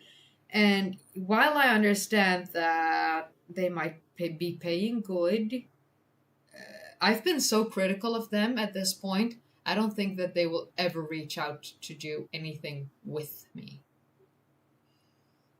But yeah. Also, I'm not sure if I would be I would even want to do that. So. Yeah. So. Okay. So. More than a decade later, the biotechnology company Church co-founded, which is Colossal Biosciences, has attracted global attention for its ambitious experiments in de-extinction. They're not de-extincting anything at this point. In 2025, the company announced it had recreated animals resembling the extinct dire wolf using gene editing and cloning techniques. Like, again, they did not. They just made genetically looking different gray wolves with white coats that were a bit bigger. That's it. The entire DNA of the gray wolf is still inside this new de-extinct animal. There is no dire wolf DNA in this de-extinct animal. It's just full-on gray wolves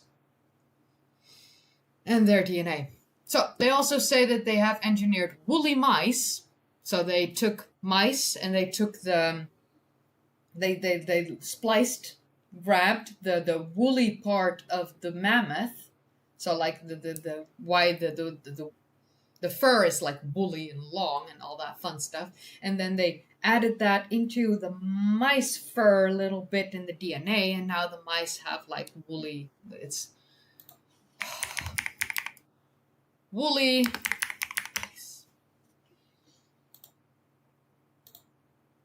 It's this.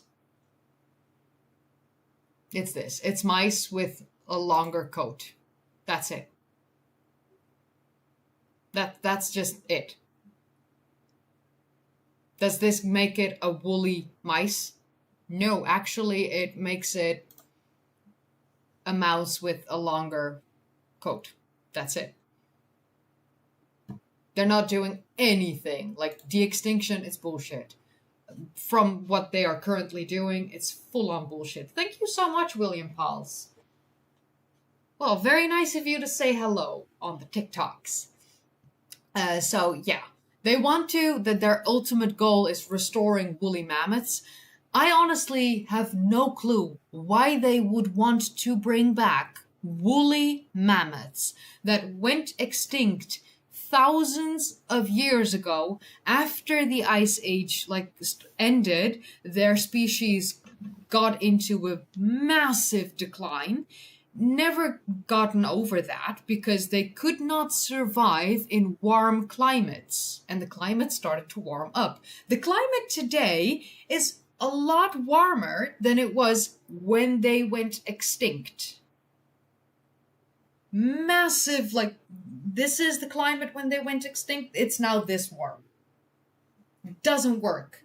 They cannot survive in our modern world unless you keep them in a fucking freezer.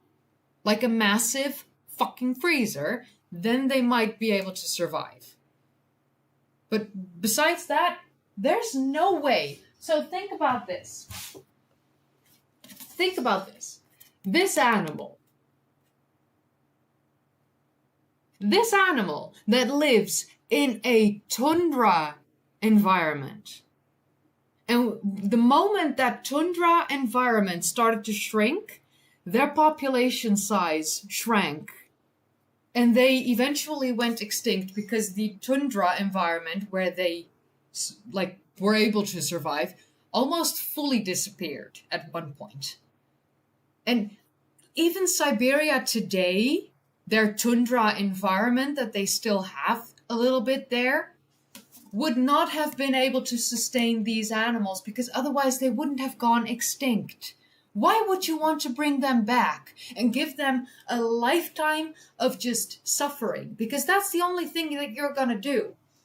You would give them a lifetime of suffering just because you want to have woolly mammoths again. They cannot survive in our modern climate. It's not fair towards any living creature. I didn't ask to be born. You didn't ask to be born. We were just put on this earth by our parents, and we had no say in it. And some of us have truly, truly been traumatized and abused, and we've had horrible things happen to us in this life, even by the hands of our parents, me included. But to create an animal, a sentient being, that would only experience a lifetime of suffering in a confined space, you would seriously need a massive freezer for them to survive in. Why would we, why? Even pygmy mammoths, even no, stop, just no. The only animal that we can bring back that went extinct solely by the hands of humans less than 100 years ago is the Tasmanian tiger. The Tasmanian tiger went extinct at the hands of humans because we loved their fur, and we killed them by the thousands until they went extinct. And they went extinct less than 100 years ago. So the climate that they lived in is almost similar to the climate that we live in today. Now, the dodo has also been extinct for too long. Think about it. If it's been hundreds of years, the world has changed too much to bring them back. The only animal that we can safely bring back without the animal just being a lifetime of suffering is the Tasmanian tiger. The climate is similar. They didn't went extinct because they couldn't live in the modern day climate. They didn't went extinct because their food supply or food sources were scarce.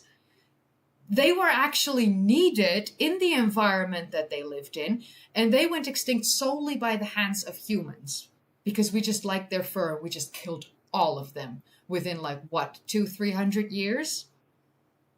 Done. Tasmanian tigers, bring them back. I would love it if they actually exist, but I've seen so many people make the claims that they have seen sightings or videos of sightings, and all the videos turns out to be fake. So I do not trust anything until I actually see it. But yes, that's the only animal species that we can safely bring back. The northern black rhino. Yeah, no, sorry, you're right. That is the second one. Yeah. But I was looking at something that went extinct a little bit longer ago. But yeah, the northern black rhino, the last male died a few years back. I think they had some semen left, but the only 2 females that are still alive, were there 2? Or is there still 1? Not sure if that's 1 or 2 still. But at least the females that were still alive, they were too old to carry. So, not sure if we can fully bring them back, but yeah. But okay, we will go back to the article. So, despite these bold claims, many experts believe reviving Neanderthal remains...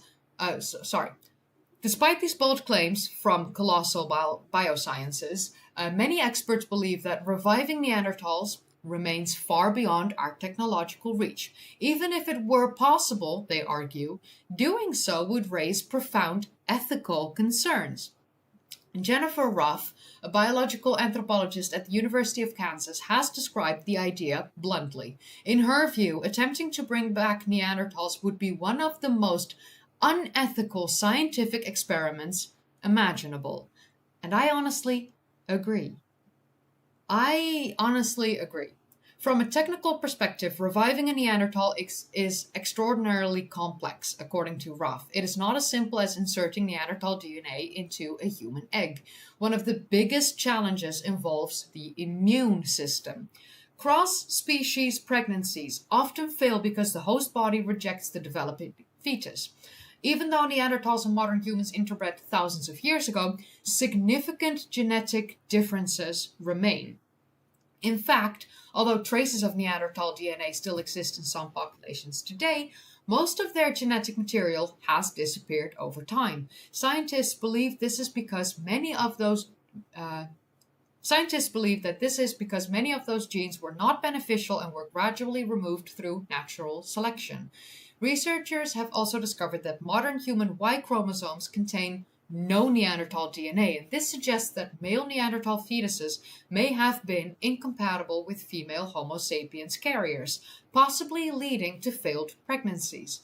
Trying to reintroduce thousands of ancient genes into a modern human egg could therefore produce unpredictable and potentially dangerous results. Another idea often discussed is cloning. However, cloning requires a living cell from the species being recreated. And since Neanderthals went extinct more than 30,000 years ago, can we have an applause in the chat? Honestly, can we finally have an applause in the chat for an article that actually correctly states that Neanderthals went extinct more than 30,000 years ago instead of the 40,000 wrong misinformation bullshit? Like, holy hell. Like, woo! We got it! Guys! For fuck's sakes. What? This was like the 7th article of the night? Wow. But okay, futurasciences.com. I'm proud. Like, woo! Hell yeah. So, since Neanderthals went extinct more than 30,000 years ago, no such living cells exist.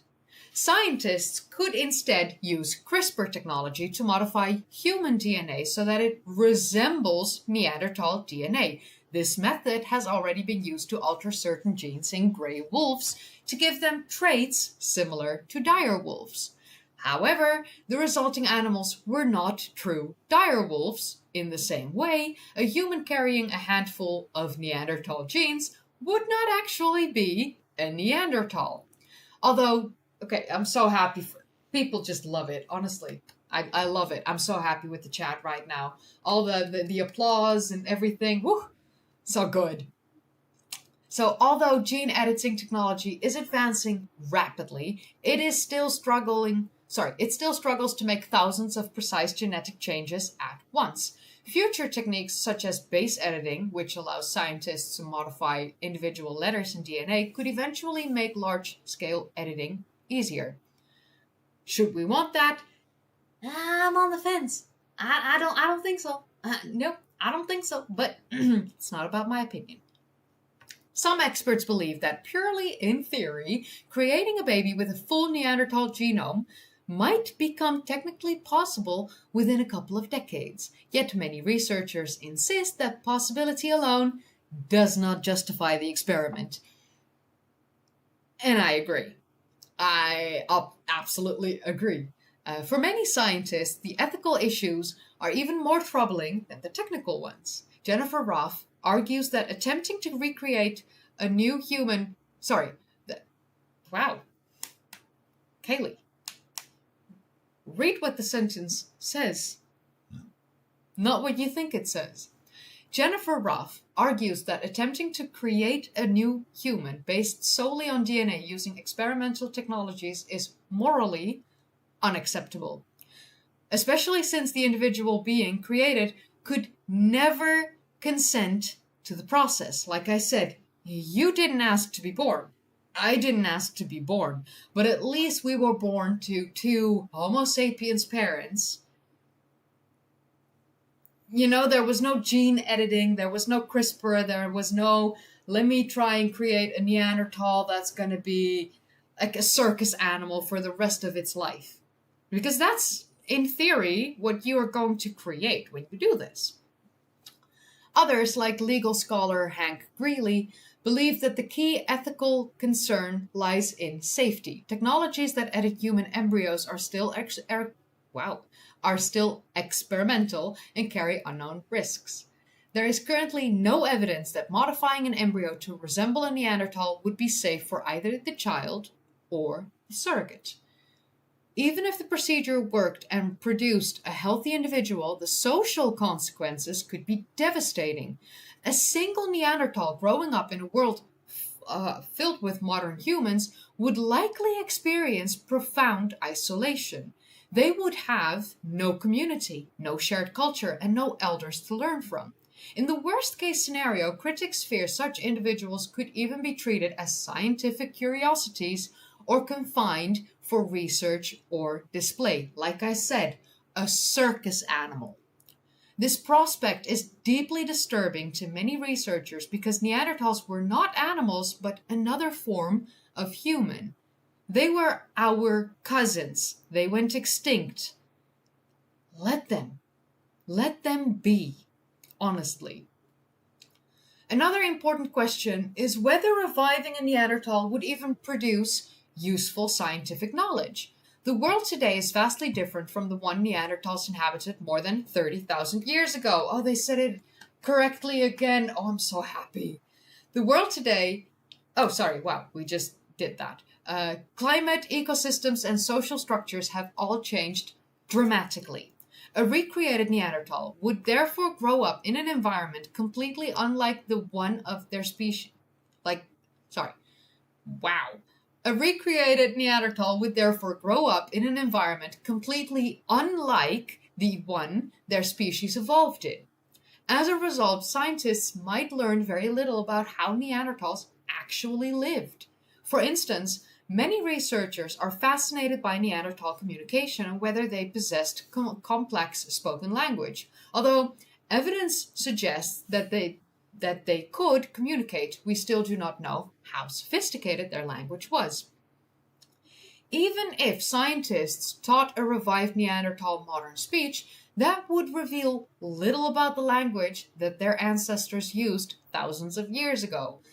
We don't need a time machine, people. We need to build a time machine and, send a camera back. Don't touch anything. No butterfly effect. No. Don't. Fuck you. Don't. But, send a camera back, let's say 70,000 years ago to, Western Europe area. Look at them Neanderthals for, an hour or two, maybe 3, and then send the camera fucking back. And then look at the footage. No touch, no talk, no eye contact. no nothing, no butterfly effect, and then we would learn shit.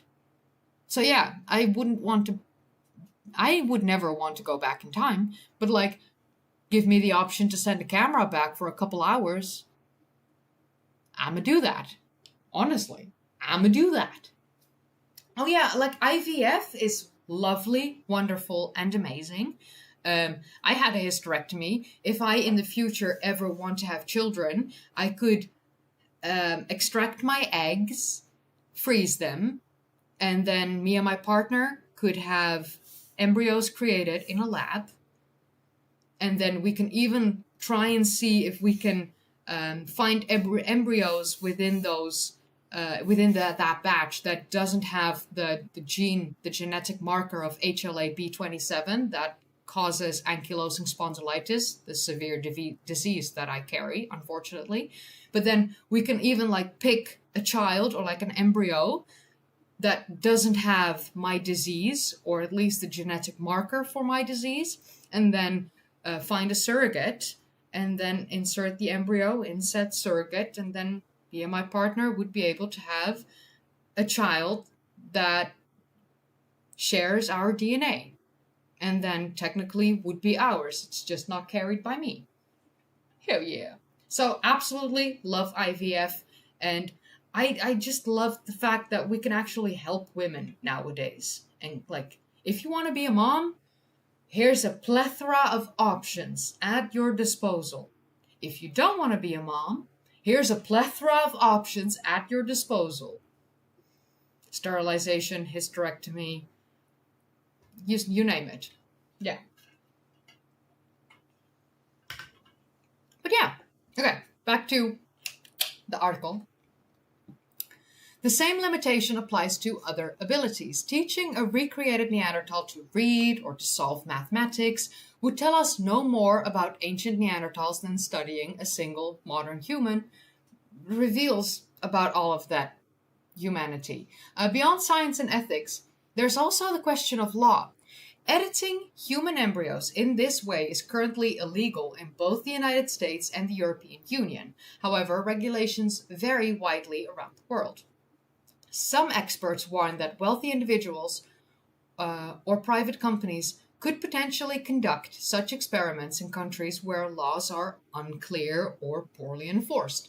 Because of this possibility, bioethicists have called for global discussions and stronger regulations before such technology advances further. Interestingly, researchers suggest that a far better way to learn about Neanderthals would be through archaeological discoveries. A well-preserved Neanderthal body found in ice or wetlands could reveal extraordinary details about their daily lives, culture, and environment. Discoveries like the famous Ötzi the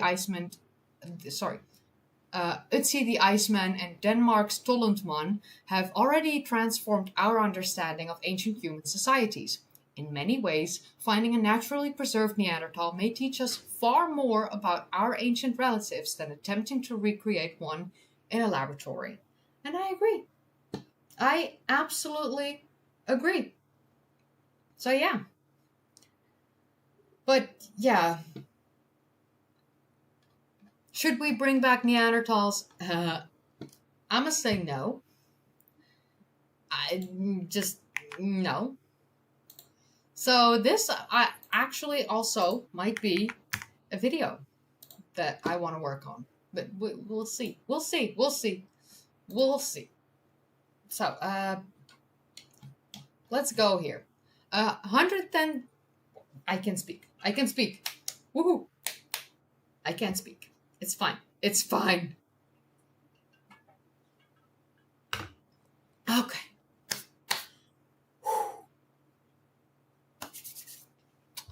110,000-year-old discovery rewrites human history. Neanderthals and Homo sapiens worked together, which is something that I have been telling everyone for years. Did I have full evidence of this? No. But Neanderthals were the first to create mammoth bone shelters. And then 10,000-ish, 20,000 years later, Homo sapiens started building mammoth bone shelters. in almost a similar, like almost the exact same way that Neanderthals did it. Neanderthals created ornaments, adorned themselves with feather, they made bracelets, that kind of stuff. We humans, Homo sapiens, did the same. Neanderthals created instruments, like musical instruments. They had bone flutes and antler flutes. And then Homo sapiens, a little later down the road, did the same thing. Yes, Neanderthals taught us a thing or two. And apparently, we worked together. And I love it. The first ever published research on Tinchamet Cave is changing how scientists understand the relationship between Neanderthals and Homo sapiens. Evidence from the site shows that these groups did more than simply live at the same time in the mid-Middle Paleolithic Levant. They interacted directly, sharing tools, ways of life, and even burial practices. These exchanges appear to have encouraged cultural growth, more complex social behavior, and innovations such as formal burials and the symbolic use of ochre for decoration. The findings point to human interaction rather than isolation as a key force behind early technological and cultural progress, with the Levant acting as a major crossroads in human history. Located in central Levant area, you guys know I'm not going to name that country, Tinchamet Cave has produced an exceptional collection of archaeological and human remains. Among the most important discoveries are several human burials, the first mid-Middle Paleolithic burials uncovered in more than 50 years. These finds are offering rare insight into how early human groups lived and treated their dead. The study, published in Nature Human Behavior, is the first to present results from the site. It provides strong evidence that Neanderthals and Homo sapiens not only shared the region, but also influenced each other's daily activities, technologies, and rituals. This challenges earlier ideas that viewed these groups as largely separate and instead suggests a much closer and more complex relationship. Excavations at Tinchamet Cave began in 2017 and are led by Professor Yossi Zeidner of the Hebrew University of Jerusalem, Professor Professor Hershkovitz, because that first name I can't say, of Tel Aviv University, and Dr. Marian Prevost of the Hebrew University of Jerusalem.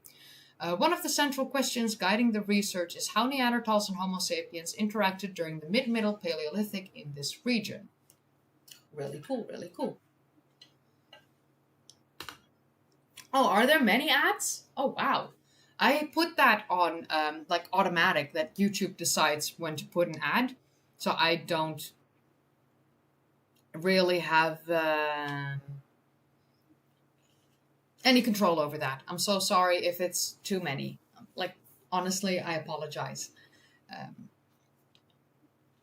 Researchers are exploring whether these groups. This is where I was. Okay. Researchers are exploring whether these groups competed, coexisted peacefully, or worked together in meaningful ways.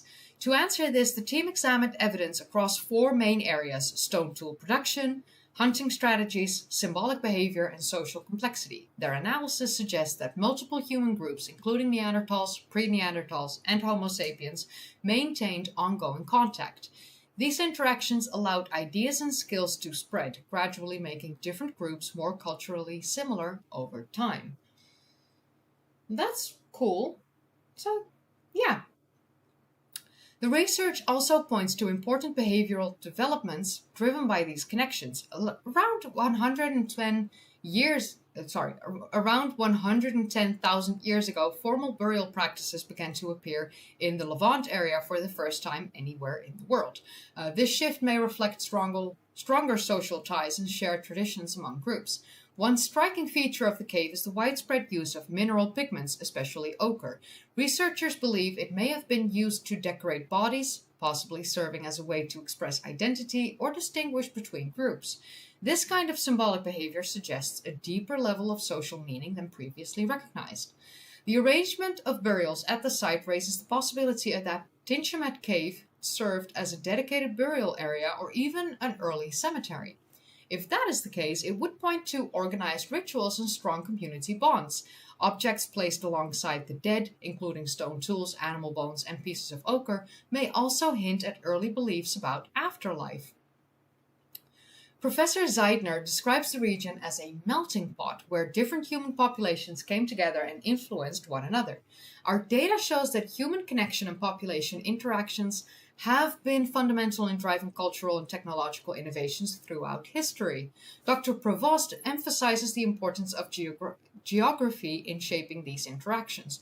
During the mid-Middle Pleistocene, climatic improvements increasing the region's carrying capacity, leading to demographic expansion and intensified contact between different Homo taxa.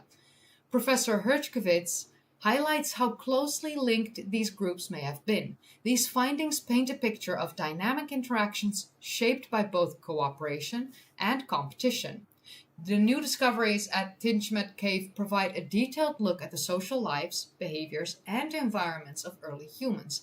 They reveal a time of major population growth and cultural change. Driven by contact between different human groups, as research at the site continues, scientists expect even more discoveries that could deepen our understanding of how human society first began to take shape. That's nice. That's really nice. Okay, so anything in the chat? Maybe someone said anything? Maybe? No, okay. All right. So we are at the very last one. This is a quick read, and then after that, we are done for the day. Look at that. Last one. So this was a Harvard Gazette article. Lovely. Anthropologist traces split between Homo sapiens and Neanderthals, other human forms. Okay. The triumph of Homo sapiens over Neanderthals, a huge step in human evolution, was not the clear-cut event that paleontologists have long believed. More likely, it was the result of continued interactions and even some interbreeding with modern humans resulting from just one surviving group. At a Peabody Museum event on March 25th, Professor Jean-Jacques Hublin drew on cutting-edge research in archaeology, paleogenetics, and paleoproteomics to examine that transition in Eurasia, tracing the processes that during the Paleolithic period gradually transformed a world of multiple human forms into one inhabited by a single surviving lineage. Speaking as part of the Halam El Movias Junior Lecture Series, Hublin, professor at the Collège de France in Paris, and emeritus professor at the Max Planck Society, began by referring to the work of the series' namesake, a groundbreaking archaeologist who focused on the Paleolithic. It was Movius, Hublin said, who first pointed out that the tools, or industries, left behind by the different groups hinted at the distribution of these populations. If you look at the evolution of Paleolithic industries throughout the Old World, you have very different stories depending on what part of the world you are. Neanderthals and Homo sapiens were quite distinct species, Hublin explained. For example, although they were only separated some 800,000 to a million years ago, the skulls and jawbones of these hominins are more markedly different from each other than those of chimpanzees and bonobos, which separated 1.5 million years ago. The two hominin species also, at least initially, lived in different areas, with Neanderthals primarily living in a moderate climate swath that stretched across Europe into Asia, and Homo sapiens living in Africa, before they migrated north in a series of moves. They were not the only early hominins. More than 40,000 years ago, you had all these different hominins existing, Hublin said. In Eurasia, for instance, two sister groups, the Neanderthals and the Denisovans, apparently coexisted. So we have a divide between an African world where our species evolve and a Eurasian world where the Denisovans and the Neanderthals evolve. And at some point, our species replaced all the others, said Hublin, calling that event the most spectacular event in hominin evolution of the last million years, and arguably the most important event of the whole human evolution. That event was likely the result of a long history of interactions. We know from ancient DNA that there were already contacts probably more than 250,000 or 300,000 years ago. The proof, he said, lies in the genome of Neanderthals who came after this period, which contained mitochondrial DNA, a part of the genome of the African people, ancestors of present-day humans. This DNA, he said, is transmitted through maternal lineages, suggesting some interbreeding between species. This hybridizing, or interspecies mating, is now seen as something that happened several times rather than as a one-time occurrence. So those 18,000 years of Homo sapiens and Neanderthals coexisting in northwestern Europe, or Western Europe, that's not the only time we interbred. We know that we interbred with Neanderthals when Homo sapiens first left Africa around 100,000, 130,000 years ago and entered the Levant area where the Neanderthals already were. And as Hublin just said, there is probably contact between Homo sapiens and Neanderthals, possibly going as far back as near the emergence of our own species 300,000 years ago, which is amazing. So, such genetic evidence has countered older theories that postulated that you have modern humans coming into Europe, moving as a wave, replacing them. He said, reality is more complex. Another way to trace these two groups is through their technology. He said, handheld cutting tools created by chipping away at stone to form sharp edges are distinctive to their users. And he illustrated the point with a series of slides. Discs associated with European Neanderthals, for example, are characterized by shapeless flakes, according to Hublin.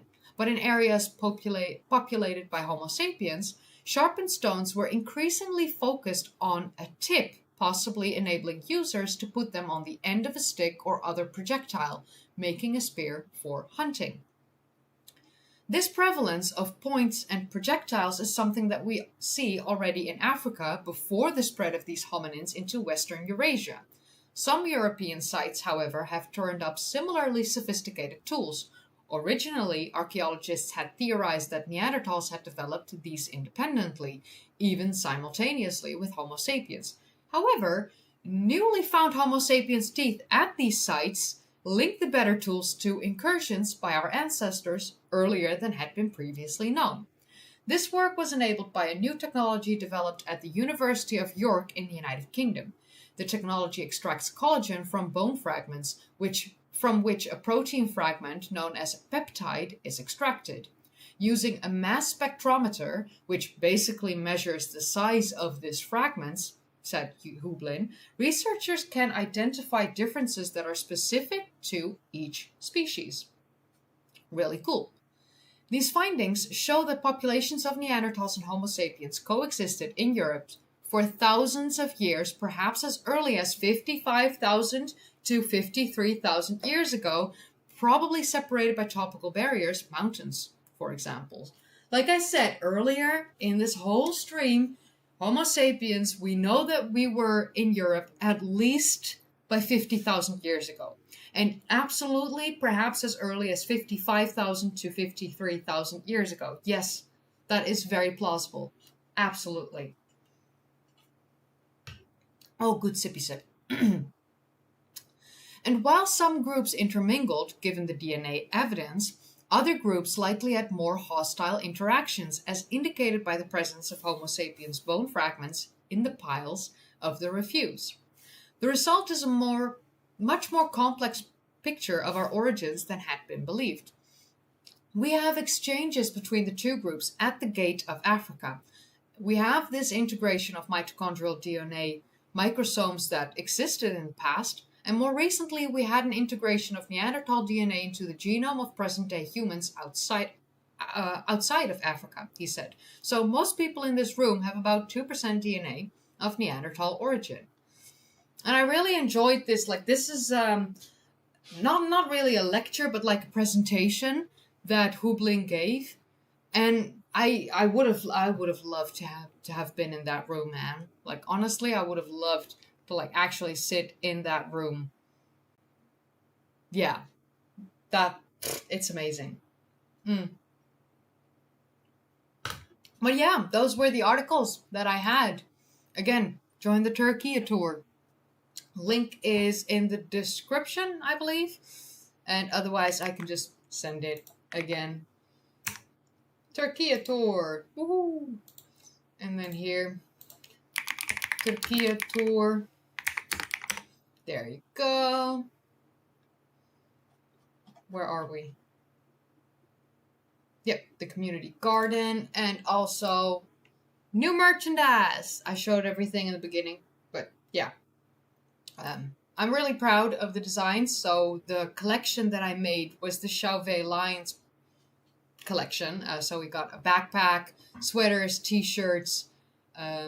We got travel mugs, more sweaters. Oh yeah, we got the dark version and the light version. So either the lions are black or they are white. Absolutely love it. Also, White Sands, New Mexico footprints merch. That's on the back. So like this is the front of the t-shirt. Just gives you a history with Kaylee logo. And on the back you got the 2 pictures of the footprints and like some scientific explanation writing that I did on the footprints. Like try to keep it as concise and short as possible. Very happy with how this turned out. Like even in pink, it looks good. It looks good. Also, Chauvet horses. Just love that. I love cave paintings, man. Tush to pillar, map, T-pillar on the back. Of course, homeowner lady. Love it. Doggerland. And then the Tush to pillar sweatshirt with the map on the back, T-pillars on the sleeves, and then the history with Kaylee logo on the front. Highly recommend checking out the merch store. I think I already shared. Yeah, I think that was the linked one. Yeah, so I am going to work on a new collection. So this was the Chauvet Lions collection. That, you know, all of this Chauvet Lions collection. And I'm going to create a skull collection with like Neanderthal skulls, Heidelbergensis skulls, Naledi, Floresiensis, Erectus, all that fun stuff. So, yeah. Highly recommend checking that out. And also, of course, like check out the videos that I make. Like all the videos that I make. If you haven't seen all of them, highly recommend you do.